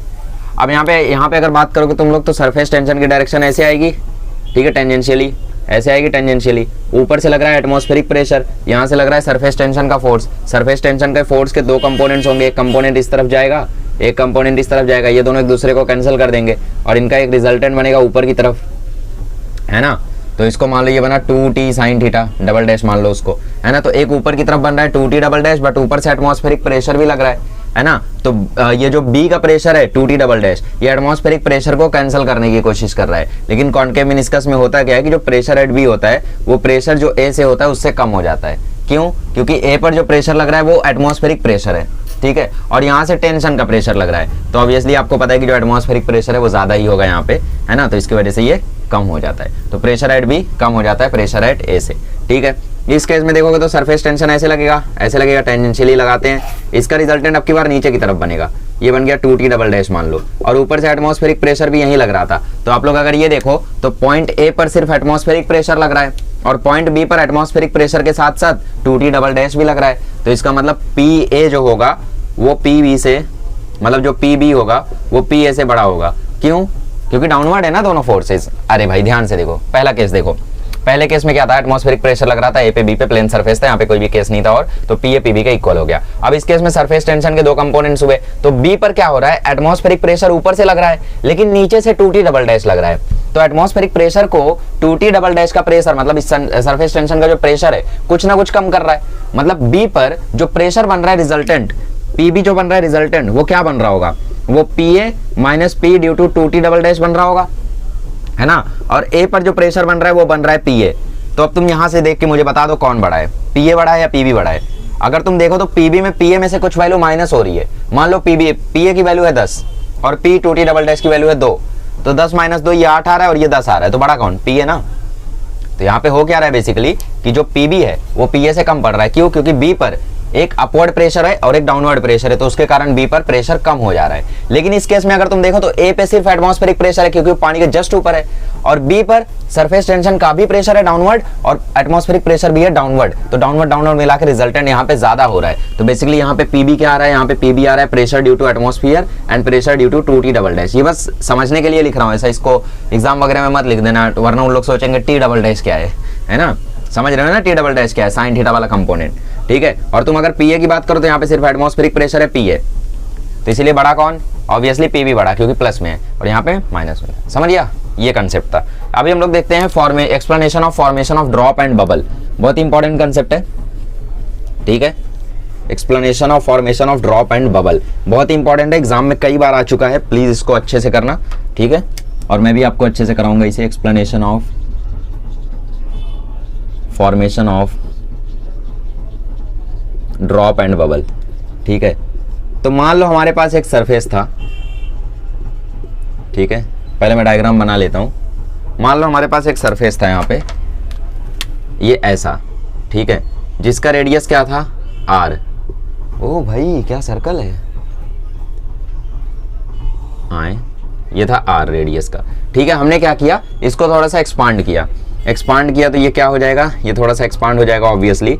एक्सपांड करके मान लो इसके रेडियस में जो ग्रोथ आ गया, वो ग्रोथ आ गया डेल्टा आर का या फिर डी आर का, ठीक है। यहाँ पे इसके रेडियस में ग्रोथ आ गया डी आर का, ठीक है। अब ये क्योंकि सोप बबल है तो इसमें एक इनसाइड प्रेशर होगा, है ना। तो मान लो यहाँ पे अंदर से एक प्रेशर लग रहा है जो कि है पी आई, ठीक है। अंदर से एक प्रेशर लग रहा है जो कि है पी आई, इनसाइड प्रेशर, और एक प्रेशर आउटसाइड से लग रहा होगा जो कि होगा पी नॉट, ठीक है। पी नॉट क्या है, एटमॉस्फेरिक प्रेशर। बाहर से एक प्रेशर लग रहा होगा एटमॉस्फेरिक प्रेशर और अंदर से एक प्रेशर लग रहा है P I, that is inside pressure. तो मुझे एक बात बताओ तुम कि एक्सेस प्रेशर का मतलब क्या होता है, ठीक है। हमें क्या कैलकुलेट करना है, हमें इस केस में कैलकुलेट करना है एक्सेस प्रेशर, ठीक है। हमें इस केस में कैलकुलेट करना है एक्सेस प्रेशर। तो मुझे बताओ इस सोप बबल के लिए या फिर इस ड्रॉपलेट के लिए जो एक्सेस प्रेशर होगा वो कितना होगा। एक्सेस प्रेशर मतलब जो ज्यादा प्रेशर है, ठीक है। अब एक सोप बबल फूट क्यों नहीं रहा है यहाँ पे, क्योंकि जो इनसाइड प्रेशर है वो आउटसाइड प्रेशर से ज्यादा है, जो पी आई है वो पी नॉट से ज्यादा है। तो वो क्या रहा है, पी आई पी नॉट को आराम से मैनेज कर रहा है, ठीक है। अगर पी आई पी नॉट से कम हुआ तो ऑब्वियसली ये स्क्वीज हो जाएगा, है ना। जैसे आप लोग अगर ध्यान दोगे तो आपके पास मान लो एक जैसे आप एग्जांपल ले लो किसी बलून का, ठीक है। बलून को क्या करो आप लोग, बाहर का एटमॉस्फेरिक प्रेशर बढ़ा दो, ठीक है। तो बाहर का एटमॉस्फेरिक प्रेशर बढ़ाने के बाद वो बलून पूरी तरीके से स्क्वीज हो जाएगा, और जैसे ही बाहर का एटमॉस्फेरिक प्रेशर सही होगा वो दोबारा से नॉर्मल हो जाएगा, ठीक है। तो बेसिकली ये बबल ऐसे का ऐसे क्यों है, क्योंकि इनसाइड प्रेशर बाहर के प्रेशर से ज्यादा है, ठीक है। आपने शायद इसका एक्सप्लेनेशन देखा हो, मैंने कहीं तो देखा था इसको शॉर्ट्स में, मुझे वो चैनल नहीं याद आ रहा, फॉरेन चैनल था कोई, शॉर्ट्स में आ गया था, ठीक है। उसमें क्या किया उन्होंने, बेसिकली बर्फ को एकदम किसी चीज से तो एटमॉस्फेरिक प्रेशर बहुत कम कर दिया, तो बलून क्या हुआ, एकदम खत्म हो गया, ठीक है, मतलब एकदम पतला हो गया। और फिर उसके बाद जैसे ही उन्होंने एटमॉस्फेरिक प्रेशर दोबारा से लगाया, मतलब पी नॉट उन्होंने दोबारा से जब घटाया तो फिर वो अगेन दोबारा से एकदम फूल गया। उन्होंने कुछ नाइट्रोजन आइस डाला था, कुछ तो डाला था, जिसके कारण बाहर का प्रेशर बहुत बढ़ गया, तो बलून एकदम कॉन्ट्रैक्ट हो गया। उसके बाद जैसे ही उन्होंने उसको हटाया बलून दोबारा से एकदम उतना ही फूल गया, ठीक है। तो सोप बबल के केस में भी यही है, इनसाइड प्रेशर बाहर के प्रेशर से ज्यादा है, इसीलिए सोप बबल फूल रहा है, फिर ऐसे टिका हुआ है, ठीक है। मतलब इसके अंदर कुछ तो एक्सेस प्रेशर है। तो वो एक्सेस प्रेशर कितना होगा, क्या वो excess pressure P I minus P not होगा, क्या वो excess pressure P I minus P not होगा। सोचो थोड़ा सा, एक्सेस प्रेशर मतलब ज्यादा प्रेशर। तो अगर इसके अंदर मान लो 10 एटीएम का प्रेशर है और बाहर से 1 एटीएम प्रेशर लग रहा है, तो मैं क्या बोलूंगा, ज्यादा प्रेशर कितना है इसके अंदर, इधर से 10 लग रहा है बाहर से 1 आ रहा है, तो मतलब इसके अंदर ज्यादा प्रेशर ना हो। कैसे निकाला तुमने, अंदर वाले से बाहर वाले को माइनस कर दिया, मतलब P I minus P not, है ना, ऐसे निकाला। अच्छा, तो हमें क्या कैलकुलेट करना है, हमें यही कैलकुलेट करना है कि इसमें एक्सेस प्रेशर होता कितना है, मतलब P I minus P naught की वैल्यू कैलकुलेट करनी है। अब वो कैसे कैलकुलेट करेंगे, सिंपल तरीका है, ठीक है, सिंपल तरीका, वर्क डन का फॉर्मूला आप जानते हो, ठीक है। यहाँ पे क्योंकि छोटा सा वर्क डन हुआ है इस बबल को थोड़ा सा एक्सपांड करने में, तो यहाँ पे छोटा सा वर्क डन लेंगे जो कि आएगा एफ डॉट डी आर, ठीक है, ठीक है। और उसके बाद तुम यहाँ पे देखोगे तो एक और फॉर्मूला था वर्क डन का, टी डी ए, ठीक है, दो फॉर्मूले थे, है ना। अच्छा, दोनों फॉर्मूला है हमारे पास, ठीक है। अब तुम्हें पता है कि as force equal to pressure equal to होता है फोर्स अपॉन एरिया, ठीक है, तो फोर्स इक्वल टू हो जाएगा प्रेशर इंटू एरिया, ठीक है, प्रेशर इक्वल टू एरिया, ठीक है। और यहाँ पे प्रेशर कितना है, सिंस यहाँ पे जो प्रेशर है वो है P I minus P naught, therefore d W equal to आ जाएगा पी आई minus P naught into area into d r, ठीक है, ये आ गया। अच्छा, अब d W equal to t D a में चलो, ठीक है, d W equal to t D a में हम क्या करेंगे, डी ए निकालेंगे। इनिशियल एरिया कितना है, देखो इक्वेशन 2 के अकॉर्डिंग, ठीक है, ये हमारी इक्वेशन 1 है, ये हमारी इक्वेशन 1 थोड़ी सी मॉडिफाई हो गई है, तो इसको तुम यहाँ पे लिख सकते हो फ्रॉम 1, ठीक है, थोड़ी सी मॉडिफाई हो गई है। अच्छा, डी ए निकालते हैं। इनिशियल एरिया कितना है यहाँ पे, इनिशियल एरिया है 4 pi are square, final area कितना है यहाँ पे 4 पाई, रेडियस अभी कितना हो गया आर प्लस डी आर, तो फाइनल एरिया यहाँ पे हो गया आर प्लस डी आर का स्क्वायर, ठीक है। तो होल स्क्वायर ओपन करो, तो होल स्क्वायर ओपन करोगे R square plus 2r D R plus D are square, ये आएगा, ठीक है, ओके। अब अगर तुम ध्यान से देखो तो ये जो डी आर स्क्वायर है ये बहुत ही छोटी सी वैल्यू है, तो इसको हम लोग नेग्लेक्ट कर सकते हैं। क्यों, क्योंकि डी आर वैल्यू मतलब बहुत छोटी है, डी आर की वैल्यू मान लो 0.00001 है, तो उसका स्क्वायर तो 0.001 हो जाएगा, तो जिसकी वैल्यू ऑलरेडी इतनी छोटी है तो उसका स्क्वायर करके वो और छोटा हो जाता है, पता है कि नहीं तुम्हें। जैसे कोई वैल्यू अगर 0 और 1 के बीच में लाई करती है तो उसका स्क्वायर उससे भी छोटा आता है, 0.3 का स्क्वायर 0.09, तो वैसे ही डी आर स्क्वायर की वैल्यू बहुत छोटी आएगी, तो इसको हम लोग यहाँ पे नेग्लेक्ट कर देंगे, ठीक है। तो ये आंसर आ जाएगा हमारा 4 pi are square plus 4 pi into 2r D r और प्लस 0, यहाँ पे लिखोगे since d are square equal to tending to 0, ऐसा लिख दो, इनफाइनाइटली स्मॉल या वेरी स्मॉल, जो भी तुम्हारी मर्जी है वो लिख दो, ठीक है। वेरी स्मॉल लिखो, इनफाइनाइट तो नहीं कह सकते, वेरी स्मॉल, इसीलिए हम लोग इसको नेग्लेक्ट कर देंगे, ठीक है।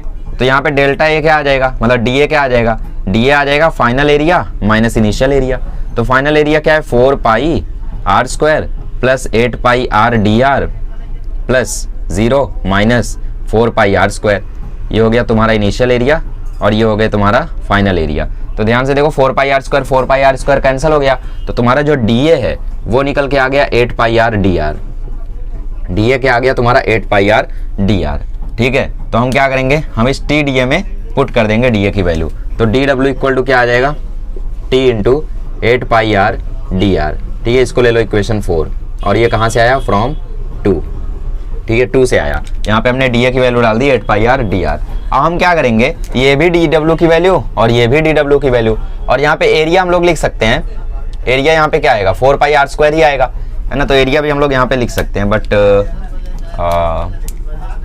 आर स्क्वायर, ठीक है, हाँ हम लोग यहाँ पे एरिया लिख सकते हैं ना, एरिया की वैल्यू यहाँ पे डाल दो 4 पाई आर स्क्वायर, ठीक है, तो ये आ जाएगा 4 पाई आर स्क्वायर। अब हम लोग क्या करेंगे, इंटीग्रेशन इसमें नहीं जरूरत पड़ेगी, ठीक है। तो ये आपका इक्वेशन 4, ये आपका इक्वेशन 3, ये भी डी डब्ल्यू ये भी डी डब्ल्यू, तो दोनों आपस में इक्वल होंगे, दोनों आपस में इक्वल होंगे। तो थोड़ी सी जगह के लिए मैं माफी चाहूंगा, मैं ऊपर लिख रहा हूँ, ठीक है, फ्रॉम 3 एंड 4। 3 में क्या है देखो, डी डब्ल्यू इक्वल 3 में है P I minus P naught 4 pi are square D r, ठीक है, P I minus P naught 4 pi are square D r, और 4 में क्या है 8 pi R D R into t, मतलब t into 8 pi R D r, ठीक है। अब अगर तुम ध्यान से देखो, ध्यान से अगर तुम देख पा रहे हो तो यहाँ से 4 पाई और ये 2 टाइम्स कैंसिल हो गया, 4 पाई 2 8 पाई ऐसे कैंसिल हो गया, डी आर से डी आर कैंसिल हो गया, एक आर से एक आर कैंसिल हो गया, ठीक है।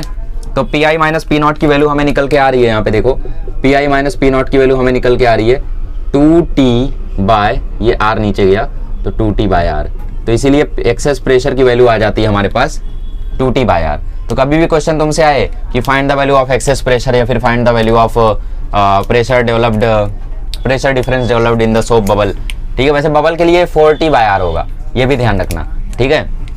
फिलहाल ये डेरिवेशन समझा क्या, ये डेरिवेशन समझा, ठीक है। यहाँ पे देखो जैसे तुम्हारा सबसे पहले एक्सेस प्रेशर क्या होता है, जो ज़्यादा प्रेशर डेवलप हो गया है अंदर, ठीक है, तो वो हो गया पी आई माइनस पी नॉट, ठीक है। तो D W equal to F D R होता है फोर्स इंटू डिस्प्लेसमेंट, तो छोटा सा वर्क डन होगा फोर्स इंटू छोटा सा डिस्प्लेसमेंट, और एक डी डब्ल्यू का फॉर्मूला हम जानते हैं टी डी ए, ठीक है। Force equal to pressure into area होता है। अब ठीक है, सोप बबल में एरिया कितना है, पाई आर 4 पाई आर स्क्वायर, और प्रेशर कितना है, P I minus P not, excess pressure P I minus P naught, ठीक है। तो ये इक्वेशन हमारी मॉडिफाई होके ऐसे हो गई, सॉरी ये इक्वेशन हमारी मॉडिफाई होके ऐसे हो गई, ठीक है, ये इक्वेशन हमारी मॉडिफाई होके ऐसे हो गई, ठीक है। अब हमने क्या किया, हमने इसको निकालने का सोचा, तो हमने यहाँ पे सबसे पहले डी ए कैलकुलेट करना शुरू किया। हमने इनिशियल एरिया निकाला 4 pi are square, final area निकाला तो 4 पाई, और रेडियस क्या हो गया अब आर प्लस डी आर का स्क्वायर, तो इसको हमने कैलकुलेट करके ओपन किया तो हमारा आंसर ये आ गया, ठीक है। तो डी ए क्या आ जाएगा, डी ए आ जाएगा final area minus initial area, तो यहाँ पे कैंसिलेशन होके ये आ गया 8 पाई आर डी आर, तो डी ए की वैल्यू हमें मिल गई 8 पाई आर डी आर, तो हमने इस डी ए की वैल्यू को यहाँ पे डाल दिया, तो डी डब्ल्यू की हमें एक वैल्यू मिल गई 8 pi R D R into t, ठीक है। अब क्योंकि ये भी डी डब्ल्यू है ये भी डी डब्ल्यू है, तो इन दोनों को मैंने इक्वल कर दिया, मतलब P Y minus P naught का 4 pi are square D R equal हो गया 8 pi R D R into T के, कैंसिलेशन हो गए पी आई माइनस पी नॉट आया 2 टी वाई आर, ठीक है। तो कभी भी ड्रॉपलेट का क्वेश्चन आए, मरकरी का क्वेश्चन आए, किसी का भी क्वेश्चन आए, तो आपको एक्सेस प्रेशर कैसे निकालना है, आपको एक्सेस प्रेशर निकालना है by the value of 2 T by R, ठीक है।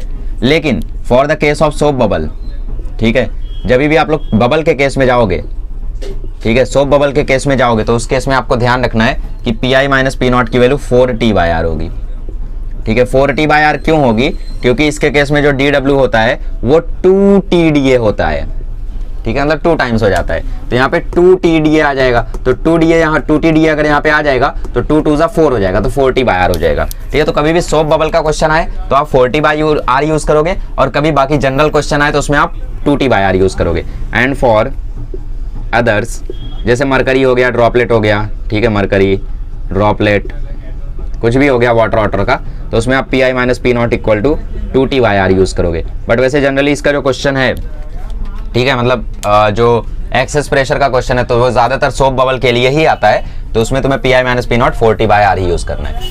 Case of soap bubble 4 T by R, and for general cases 2 T by R. Derivation आया था वैसे शायद एक बार, तो 2 टी बाई आर के लिए ही तुम्हें डिराइव करना है, सोप बबल के लिए मत डिराइव करना है, ठीक है। चलो एंड में भले लिख देना कि for the case of, but for the case of soap bubble D W equal to 2 T D A therefore this this this.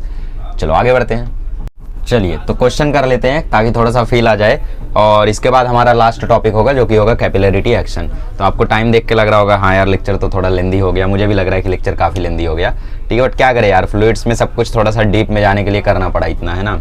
बाकी 1 घंटे 10 मिनट 1 घंटा 20 मिनट जाएगा शायद ये लेक्चर, तो आप लोग तो देख ही रहे होगे खैर कितना गया है। तो मैं यही सजेस्ट करूंगा कि इस न्यूमेरिकल के बाद आप एक छोटा सा ब्रेक ले लेना 5 मिनट का, और कैपिलरी एक्शन जो है वो थोड़ा सा समझने वाला टॉपिक है, ठीक है, न्यूमेरिकल तो है उसमें बट समझने का भी है थोड़ा, ठीक है। खैर क्वेश्चन कर लेते हैं पहले। क्वेश्चन में बोला what should be the diameter of water drop so that the excess pressure inside is 80 newton per metre square.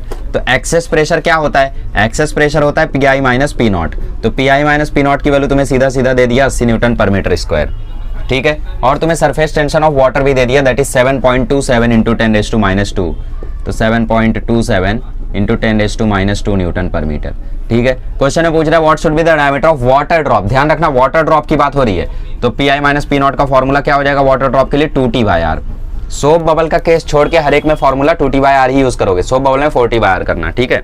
अब पी आई माइनस पी नॉट तुम्हारा 80 है, 2 इंटू टी कितना है तुम्हारा 7.27 इंटू 10⁻², और अपॉन में रेडियस, तो आर इक्वल टू आ जाएगा 2 इंटू 7.27 इंटू 10⁻², ठीक है, और अपॉन में आ जाएगा 80, ठीक है, 240 80 हो गया, ओके आए, ठीक है। तो आर इक्वल टू आ जाएगा 7.27 को 40 से डिवाइड कर दो यार, अब ये कर लोगे ना तुम तो ये आ जाएगा तुम्हारा आंसर मीटर में, बट तुमसे डायमीटर पूछा है तो diameter equal to 2 into R कर देना, ठीक है। तो डायमीटर 2 इंटू आर कर दोगे 20, ठीक है ठीक है ठीक है 0, ठीक है 3 पॉइंट समथिंग, ओके ओके कर लेना जैसा भी है, ठीक है, आसान है ना, समझ गए ना। चलो अभी एक छोटा सा ब्रेक ले लो आप लोग, उसके बाद मैं कैपिलरिटी एक्शन पढ़ाता हूँ। और कैपिलरी एक्शन जो है वो छोटा सा मतलब छोटा सा टॉपिक तो है, लेकिन उसमें थोड़ा सा समझने का ज़्यादा है ना, थ्योरेटिकल भी है और न्यूमेरिकल भी है, दोनों है ना। खैर न्यूमेरिकल तो कुछ खास आएगा नहीं उसमें, हालांकि सीटी वगैरह में छोटा मोटा आ जाता है, बट ठीक है जो भी है, आप लोग थोड़ा सा ब्रेक ले लो एक, ठीक है, उसके बाद मिलते हैं। चलिए तो आई होप आप लोगों ने ब्रेक ले लिया होगा, और अगर एंड में पढ़ रहे हो तब तो ब्रेक का टाइम नहीं है ना, फटाफट बढ़ाता हूँ मैं, 15 मिनट का टॉपिक और है। कैपिलरिटी एक्शन क्या होता है, कैपिलरिटी एक्शन मतलब ये होता है कि भाई एक फ्लूइड जो होता है, एक लिक्विड जो होता है, ठीक है। उसको मतलब एक कैपिलरी ट्यूब लगाने पे, मान लो एक बाउल, एक कंटेनर है तुम्हारे पास, उसमें तुमने एक कैपिलरी ट्यूब लगाया। अब कैपिलरी ट्यूब लगाने के बाद उस ट्यूब में वो फ्लूइड ऊपर की तरफ जा रहा है या नीचे की तरफ जा रहा है, वो होता है हमारा capillary action. The phenomena of rise और fall of a liquid inside a capillary tube when it is dipped in the liquid is called capillarity. इसके एग्जांपल्स, डेली लाइफ एग्जांपल्स। आपको क्वेश्चन क्या पूछेगा एग्जाम में? Define capillarity, give its examples. 3 mark का। Examples क्या है? Oil rises up wick of a lamp, मतलब जो ऑयल होता है आपका, जो तेल होता है, आप लोगों ने देखा होगा दिए में विक क्या होता है, वो जो रुई होती है ना दिए में, उसको हम लोग विक बोलते हैं, या फिर लैंप में वो जो होता है जो बर्न करता है, ठीक है वो। तो ऑयल जो है, तेल जो होता है, वो अपने आप उस तक पहुंचते रहता है, अपने आप उस तक पहुंचते रहता है। कैसे? कैपिलरी एक्शन से अपने आप राइज होता है उसका। आपको क्यों होता है वो मैं थोड़ी देर बाद बताऊंगा, ठीक है। क्यों होता है वो बताऊंगा। 2 टाइप है, एक कैपिलरी राइज, एक कैपिलरी फॉल, दोनों टाइप बताऊंगा। उसके बाद इसका मैथमेटिकल फॉर्मूला बताऊंगा, एक न्यूमेरिकल कराऊंगा, दैट्स इट। चलो ठीक है। क्लोथ रैग सक्स वाटर, मतलब कोई एक क्लोथ रैग है, मतलब एक कोई खराब कपड़ा है तुम्हारे पास, उसको जब पानी में रखते हो तुरंत पूरा पानी सोख लेता है, बेसिकली कैपिलरी राइज होता है उसमें। Water rises of the crevices in rock, crevices मतलब जो भी छेद वेद होता है पत्थर में, ठीक है, क्रैक वगैरह जो भी होता है, तो उस तक पानी अपने आप पहुंच लेता है, ठीक है, वो भी कैपिलरी एक्शन है। Sap and water rise up to the top most leaves of trees, मतलब जो पेड़ होते हैं उनमें टॉप मोस्ट पत्तियां भी जब आप तोड़ोगे तो उसमें से भी आपको सैप मिलेगा, व्हाइट व्हाइट गम आता है ना, वो सैप, ठीक है। और साथ ही में पानी भी वहां तक पहुंचता है, पत्तियों में पानी तो पहुंचता ही है ना पेड़ों में, तो वो कैसे पहुंचता है वहां तक? कैपिलरी एक्शन से। सोचो, नीचे के रूट्स से पानी लिया वो वहां तक गया। और भी प्रोसेसेस होते हैं लेकिन ये भी वन ऑफ देम है, मतलब पेड़ में, ठीक है। Blotting paper absorbing, blotting paper आप जानते हो इंक विंक एब्जॉर्ब करने के लिए यूज होता है ना, बैम्बू का बना हुआ होता है, मतलब उसमें थोड़े और भी टाइप्स होते हैं, ठीक है। तो ये क्या करता है? बेसिकली इंक को एब्जॉर्ब कर लेता है। कैसे एब्जॉर्ब कर लेता है? कैपिलरी एक्शन से। मतलब आप ये सोच रहे हो कि यार ये तो नॉर्मल बात है, पानी में कपड़ा डालोगे तो कपड़ा तो पानी को सोखेगा ही ना, तो पानी में तुम कुछ और भी डाल के देख लो, देखो वो सोखता है क्या? मोबाइल डाल दो अपना पानी में, होगा? नहीं होगा, ठीक है, ऐसा नहीं होगा। तुम कुछ और डाल दो उसमें, नहीं होगा, ठीक है। और बाकी ये ऐसी बात हो रही है कि जैसे एक ड्रॉप भी है वाटर का। अच्छा, ये अगर मेरा एग्जांपल तुम्हें नहीं जम रहा है तो तुम क्या करो, ग्लास में पानी लो और पानी में पेपर थोड़ा सा डालो। तुम थोड़ा सा पेपर डालोगे, तुम ये देखोगे कि पेपर जितना तुमने डाला है उससे ज़्यादा ही गीला हो गया है, ठीक है। ग्लास में जब पानी लोगे और उसमें जब पेपर डालोगे तो तुम ये देखोगे कि पेपर जो है वो जितना डाला है उससे ज़्यादा ही गीला हो गया है, उससे ऊपर तक थोड़ा गीला हो गया है। That is what we call capillary rise, ठीक है, क्योंकि तुमने तो उसको डाला ही नहीं, अपने आप उसमें लिक्विड क्या हुआ? राइज हुआ, है ना।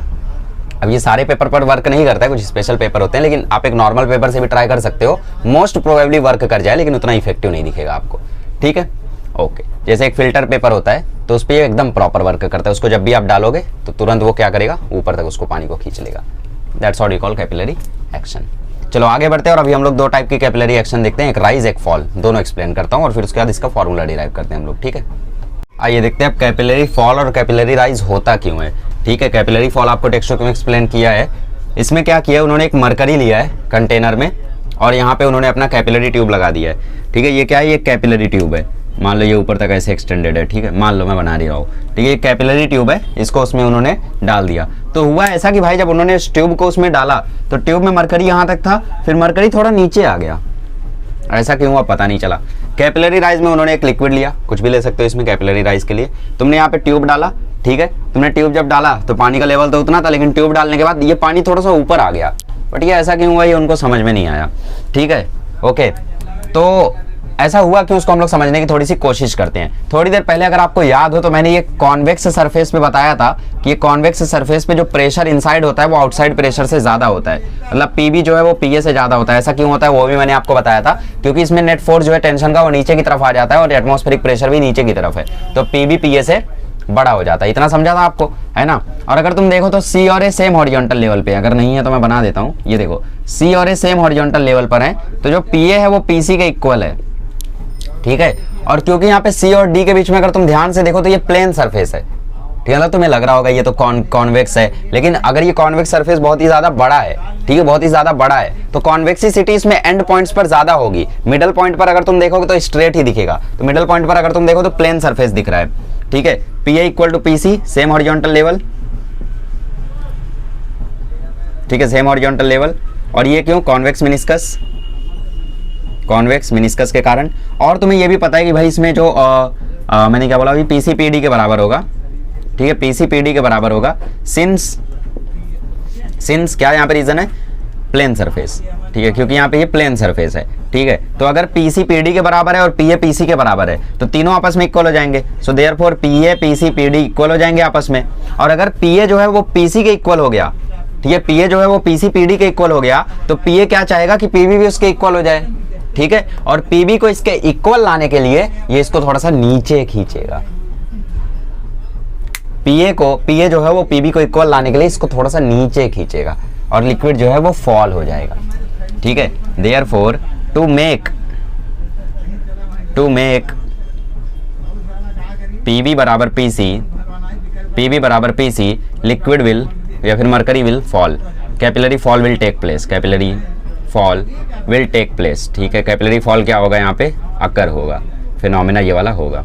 समझ गए क्यों हुआ कैपिलरी फॉल? क्योंकि PA PC के बराबर था, PC PD के बराबर था। अब PA PC के बराबर है, PC PD के बराबर है, तो ऑब्वियसली PD PB बराबर होने चाहिए। लेकिन PD PB तभी बराबर होंगे जब PA PB बराबर हो, तो PA PB तभी बराबर होंगे जब यहाँ पे प्रेशर सेम हो सके, है ना।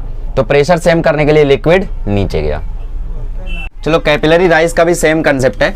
कैपिलरी राइज में अब तुम्हें पता है यहाँ पे उल्टा हो जाएगा मतलब यहाँ पे जो PA है वो PB से बड़ा हो जाएगा, ठीक है। PA PB से बड़ा हो जाएगा और तुम्हें पता है PA PC के बराबर है और PC PD के बराबर है ना। सो देयरफॉर PB बराबर PC करने के लिए, देयरफॉर टू मेक PB बराबर PC capillary rise will take place, ठीक है। लिक्विड थोड़ा सा उठ जाएगा और कैपिलरी राइज यहाँ पे हो जाएगा। मतलब यहाँ पे बेसिकली फ्लूइड्स के कंसेप्ट ऐसे है ना जो आप एक दिन में नहीं समझा सकते। फ्लूइड्स का अगर आप लोग देखो तो अभी तक मैं जो कुछ बता रहा हूँ सब एक दूसरे से इंटरकनेक्टेड है। सरफेस टेंशन हो तो कितना दूर से उसको बताना पड़ा तब जाके आया। जैसे आपसे कोई पूछ ले कि भाई फोर्स क्या होता है, तुम डायरेक्टली उसको बता सकते हो क्या होता है, ठीक है, मार के।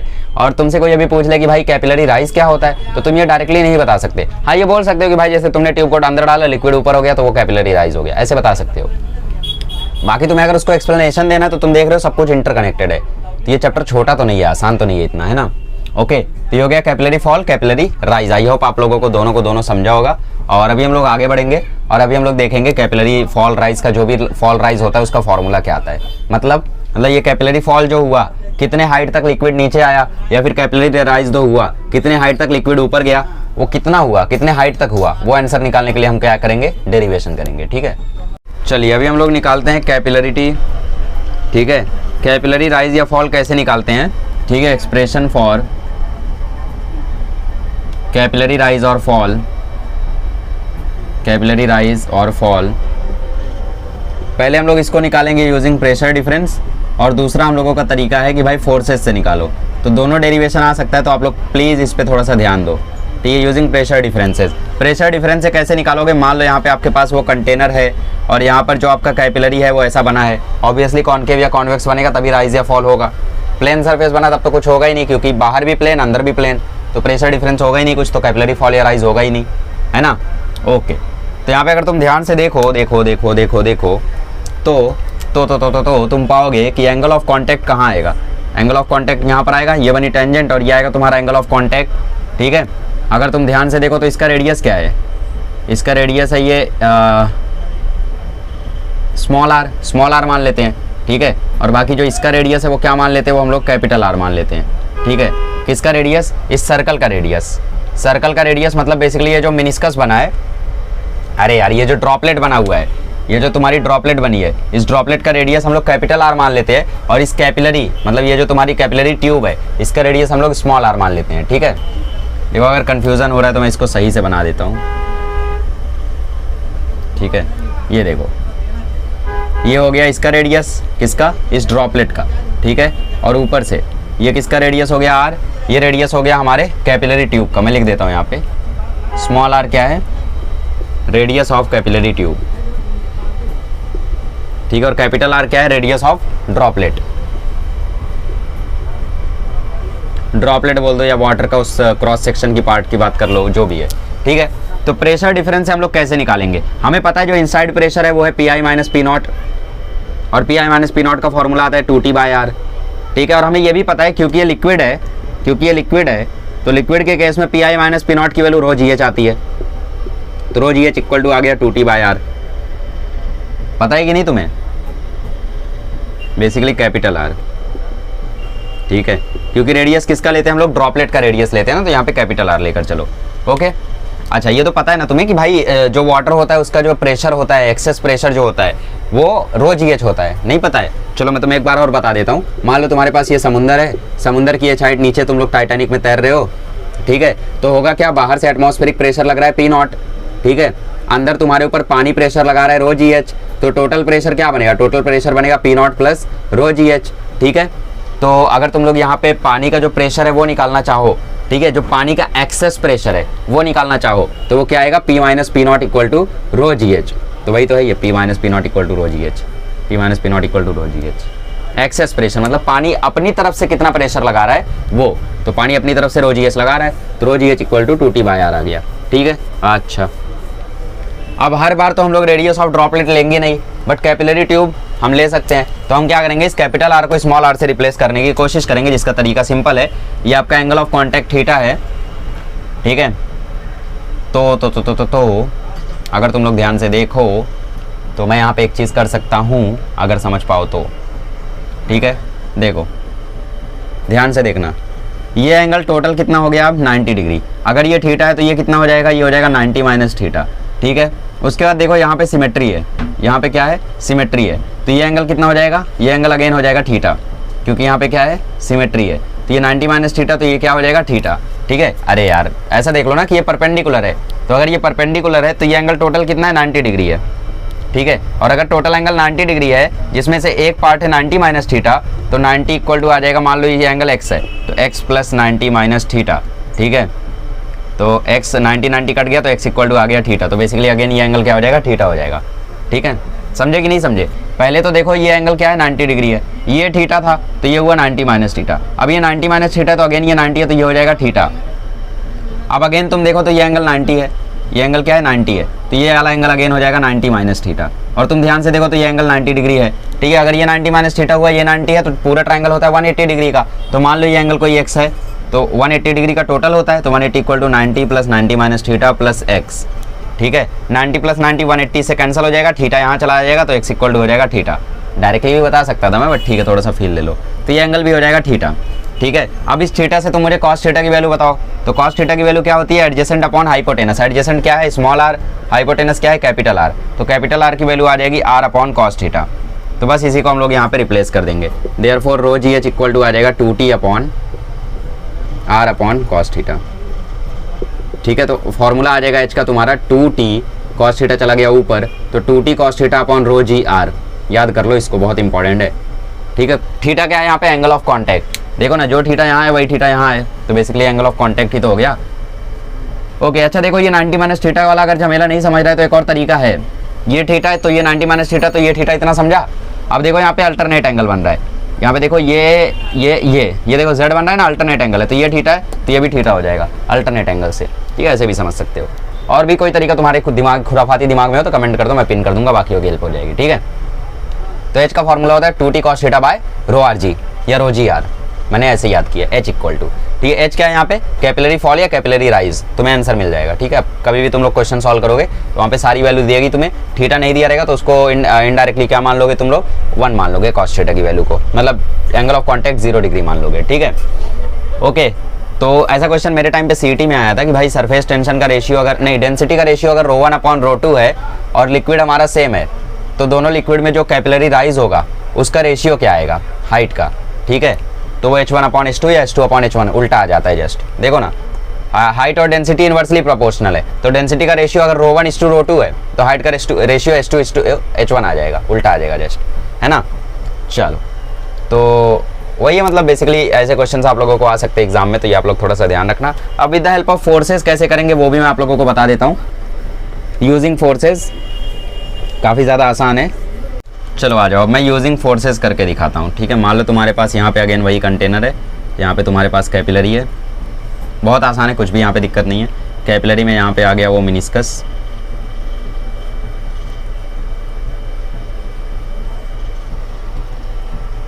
अरे यार क्या शॉट है,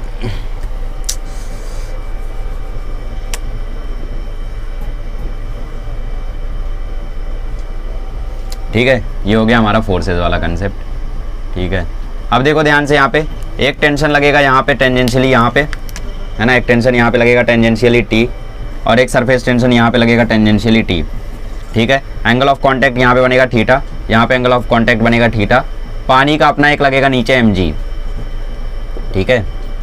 और यहाँ पे हमने कंपोनेंट्स करने के लिए लाइन ड्रॉ कर ली। तो अगर तुम ध्यान से देखो, अगर ये थीटा है तो ये क्या हो जाएगा, ये भी थीटा हो जाएगा, ये थीटा है तो ये भी थीटा हो जाएगा, वर्टिकली अपोजिट एंगल। अब टेंशन के दो कंपोनेंट कर दो, क्योंकि टेंशन के कंपोनेंट करने के लिए हमें ये वाला एंगल चाहिए था, बट ये वाला एंगल हमारे पास था नहीं। वैसे 90 माइनस थीटा आएगा तो बात वही होगी, कोई दिक्कत नहीं होगा, क्योंकि 90 माइनस थीटा से जब कंपोनेंट करोगे तो यहाँ पे आएगा टी कॉस 90 माइनस थीटा, तो cos 90 minus theta sine theta हो जाएगा, तो इस तरफ साइन थीटा आएगा, ठीक है। बट ठीक है, उस तरफ एंगल ले लो। तो उस तरफ एंगल अगर तुमने थीटा लिया, क्योंकि एंगल ऑफ कांटेक्ट लेना था हमें, कोई भी रैंडम थीटा नहीं अज्यूम करना था, और एंगल ऑफ कांटेक्ट यहाँ होता है, ठीक है, जैसे दिमाग घुटने में नहीं होता है, ठीक है, ठीक है। तो एंगल ऑफ कांटेक्ट यहाँ होता है, तो यहाँ पे आएगा थीटा। तो यहाँ पे टेंशन का इस तरफ का कंपोनेंट आएगा टी कॉस थीटा, इस तरफ का कंपोनेंट आएगा टी साइन थीटा, और एक टेंशन का इस तरफ कंपोनेंट आएगा टी कॉस थीटा, और इस तरफ कंपोनेंट आएगा टी साइन थीटा, ठीक है। तो टी कॉस थीटा क्या कर रहे हैं, mg को बैलेंस कर रहे हैं। लेकिन यहाँ पे इतने ही टी कॉस थीटा है क्या, सोचो एक बार। अगर तुम ध्यान से देखोगे तो यहाँ पे बहुत सारे टी कॉस थीटा है, इस पूरे मिनिस्कस पे टी कॉस थीटा है। मतलब ये जो मिनिस्कस है ना, हमने तो दो दिखाया है, एक टी कॉस थीटा यहाँ दिखाया है, एक टी कॉस थीटा हमने यहाँ दिखाया है। लेकिन बेसिकली यहाँ पे टी कॉस थीटा यहाँ भी है, यहाँ भी है, यहाँ भी है, यहाँ भी है, यहाँ भी है, यहाँ भी है। सारे टी कॉस थीटा मिलकर इस mg को क्या कर रहे हैं, बैलेंस कर रहे हैं। टी कॉस थीटा तो इसमें हर जगह लग रहा है। तो कितने टी कॉस थीटा इसमें है, इसमें total 2 pi r T cos theta है, क्योंकि एक सर्कल है तो सर्कल के सरकमफ्रेंस के इक्वल होंगे। तो बेसिकली कितने टी कॉस थीटा है, 2 pi r T cos theta है, और ये मिलके क्या कर रहा है, mg को बैलेंस कर रहा है, ठीक है। मास ऑफ लिक्विड तो हमें पता रहता नहीं है, so 2 pi r into T cos theta equal to mass को हम रिप्लेस कर देंगे डेंसिटी इंटू वॉल्यूम से, ठीक है, डेंसिटी इंटू वॉल्यूम से। तो 2 pi r T cos theta is equals to density, volume को मैं लिख सकता हूँ area into height into G, ठीक है। अभी देखो यहाँ पे एरिया की वैल्यू डाल दो, तो 2 pi r T cos theta is equals to density. Area क्या हो जाएगा, यहाँ पे ध्यान से देखो तो ये एक सर्कल है, ठीक है, एक सर्कल है, ये स्फीयर नहीं है, स्फीयर मत समझना इसको, क्योंकि तुम अपर मोस्ट पार्ट पे हो, सरफेस के अपर मोस्ट पार्ट पे हो, तो वहाँ पे स्फीयर नहीं सर्कल आएगा। तो सर्कल का एरिया क्या होता है, पाई r स्क्वायर एच जी। अब धड़ाम धुड़म कर दो तो पाई से पाई खत्म, r से एक r खत्म, तो यहाँ पे बचा तुम्हारे पास 2 टी कॉस थीटा, और इस साइड तुम्हारे पास बचा रो r एच जी। तो h इक्वल टू तुम्हारे पास फॉर्मूला आ गया 2 T cos theta by rho G R, या फिर रो आर जी। अच्छा, रो जी आर ही रखो, क्योंकि यहाँ पे रो जी आर ही रखा था, ऐसे निकालते हैं आंसर। तो ये वाला मेथड इंपॉर्टेंट है, क्योंकि ये वाला मेथड आपको एग्जाम में आ सकता है। कैसे किया पता चला, हमने यहाँ पे क्या किया, पहले टेंशन का फोर्स लगा दिया, फिर हमने देखा एंगल ऑफ कांटेक्ट यहाँ पे थीटा है, ये थीटा है तो ये भी थीटा था, तो इसका कंपोनेंट यहाँ पे टी कॉस थीटा है, इसका कंपोनेंट यहाँ पे टी कॉस थीटा आया। तो क्या सिर्फ यही दो टेंशन लगेंगे यहाँ पे ना, बहुत सारे सरफेस टेंशन लगेंगे, कि यहाँ पे यहाँ पे यहाँ पे यहाँ पे यहाँ पे यहाँ पे यहाँ पे बहुत सारे सरफेस टेंशन लगेंगे। तो पूरे सर्कल पे टी कॉस थीटा लगेगा, तो पूरे सर्कल पे टी कॉस थीटा हर जगह लग रहा है, तो टोटल टी कॉस थीटा कितने हो गए, 2 pi r T cos theta हो गए। और ये 2 pi r T cos theta मिलके एक mg को बैलेंस कर रहे हैं। अब तुम बोल रहे हो कि mg सिर्फ एक ही जगह लगेगा क्या, 2 पाई r mg भी तो लगेगा, पागल हो गए हो क्या, 4th चैप्टर नहीं पढ़े हो न्यूटन्स लॉ ऑफ मोशन, उसमें क्या बोला था तुम्हें कि ये जो mg लगाते हैं हम लोग, ये सेंटर ऑफ मास पर लगाते हैं, जो कि सभी का इक्विवेलेंट होता है। यहाँ पे mg यहाँ पे आ जाएगा, फिर मास को हमने डेंसिटी इंटू वॉल्यूम से रिप्लेस कर दिया, वॉल्यूम को एरिया इंटू हाइट से रिप्लेस कर दिया, एरिया की वैल्यू डाली, कैंसिलेशन वगैरह किया, तो h का वैल्यू आ गया 2 T cos theta by rho G R. एक न्यूमेरिकल करते खत्म करते हैं। चलो एग्जांपल नंबर 2.7 खोल लो आप लोग टेक्स्ट बुक में। इसने बोला capillary tube of radius 5 into 10⁻⁻⁴ metre. चलो 0.5 मिलीमीटर नहीं बोला ठीक है। In a beaker is filled with mercury. अब तुम्हें ध्यान रखना है कि कौन नीचे जाता है कौन ऊपर जाता है। मरकरी नीचे जाता है, ध्यान रखना, ठीक है। Mercury level inside the tube is found to be below the level of the reservoir. चलो यहाँ पे बोल दिया है कि जो मरकरी है वो 8 इंटू 10⁻³ मीटर नीचे गया, ठीक है। नीचे गया तो यहाँ पे तुम्हें माइनस लगाना है, ध्यान रखना, माइनस वगैरह काफ़ी काम आएगा एंगल ऑफ कॉन्टैक्ट के लिए। You have to find the angle of contact between mercury and glass. अब तुम लोग लास्ट लेक्चर में पूछ रहे थे कि एंगल ऑफ कॉन्टैक्ट पढ़ा रहे हो, काम कहाँ आएगा, यहाँ आएगा। अब एंगल ऑफ कॉन्टैक्ट तुम्हें पता ही नहीं रहेगा तो निकाल कैसे लोगे, है ना, इसलिए ज़रूरी होता है। तो सरफेस टेंशन ऑफ मरकरी तुम्हें दे रखा है 0.465 न्यूटन पर मीटर, ठीक है। डेंसिटी तुम्हें दे रखी है 13.6 इंटू 10⁻³ किलोग्राम पर मीटर क्यूब। चलो, तो हमें पता है कि भैया H इक्वल टू होता है 2t cos theta by rho G are.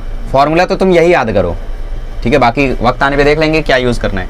H की वैल्यू है -8 into 10⁻³ metre is equals to 2 into T की वैल्यू है 0.465, cos थीटा तुम्हें निकालना है अपॉन डेंसिटी यहाँ पे 13.6 इंटू 10⁻³, ठीक है, इंटू जी की वैल्यू है 9.8, कुछ नहीं बोला तो 9.8 ही रखो। आर की वैल्यू है 5 इंटू 10⁻⁴, ठीक है, चलो सॉल्विंग करो। अब मैं सॉल्विंग ना करके डायरेक्टली लिखना चाहता था यार। चलो ठीक है, करता हूँ। ठीक है, तो -8 इंटू 10⁻³ अब इन सबको इधर लेकर आ जाओ, तो इंटू 9.8 इंटू 13.6 इंटू 5 इंटू 10⁻³ और -4 ये हो जाएगा 10⁻⁻1। अब इसको नीचे ले आओ, तो नीचे आ जाएगा 2 इंटू 0.465 को तुम लिख सकते हो 465 इंटू 10⁻³ इज इक्वल टू आ जाएगा cos थीटा। अब 10⁻³ 10⁻³ खत्म हो गया, ठीक है, और 5 के टेबल में ये भी चला जाएगा, तो 5 के टेबल में ये चला गया 593 ज़ा, ठीक है, ठीक है। अब 13 के टेबल में 93 आता है क्या, 13.6 से 7 जा देखो, 7 6 जा 42, 7 3 जा 21, 7 1 जा 7, 95.2 आता है, ठीक है। 13.6 से 7 जा, तो मैं अप्रॉक्सीमेट लेके काट देता हूँ, तो ये 7 टाइम्स कट गया, अप्रॉक्सीमेट लेके काटा है, ध्यान रखना। ये आ गया 4.9, ठीक है। तो 8 5 जा 40 कर लो, 40 इंटू 10⁻1 हो जाएगा 4, तो ये आ जाएगा -4/7 इक्वल टू cos थीटा। समझ गए ना। 8 इंटू इसको मैंने 5 अज्यूम कर लिया, तो 8 इंटू 4.9 आ गया 40, 5 अज्यूम कर लिया मैंने, तो 5 8 जा 40 आ गया। 40 को 10⁻1 से मल्टीप्लाई करोगे तो एक 0 कट जाएगा, तो 4 बचेगा, और नीचे है 7, ठीक है, नीचे क्या है 7, तो cos थीटा की वैल्यू -4/7 आ रही है, तो इसका मतलब cos थीटा कहीं सेकंड क्वाड्रेंट में लाई कर रहा होगा, और थीटा ऑब्ट्यूस एंगल आ रहा होगा। तो यहाँ पे एंगल कितना है आपका, इसको बेसिकली इन्होंने माइनस साइन को हटाने के लिए ऐसे किया है, cos π - theta is equals to +4/7, क्योंकि इन्होंने यहाँ पे π - थीटा यूज़ कर लिया, ठीक है, तो वहाँ पे वो प्लस हो गया। क्यों, क्योंकि cos π - theta minus cos theta होता है, ऐसे समझ लो ना। उन्होंने क्या किया, इस माइनस को वहाँ भेजा, तो 4/7 इक्वल टू हुआ -cos थीटा। अब इस माइनस को हटाने के लिए अलाइड एंगल उन्होंने लगा दिया cos π - थीटा, क्योंकि cos π - थीटा की वैल्यू -cos थीटा ही होती है, ठीक है। अब π - थीटा इक्वल टू क्या हो जाएगा, cos इनवर्स 4/7। अब cos इनवर्स 4/7 की वैल्यू 55 आई है शायद, 57 आई है, आए नहीं 55 डिग्री आई है, ठीक है, 55 डिग्री आई है cos इनवर्स 4/7 की वैल्यू, तो थीटा की वैल्यू आ गई पाई -55 डिग्री। पाई कितना होता है 180 डिग्री, तो 180 में से 55 डिग्री घटाया 125 डिग्री आंसर आया।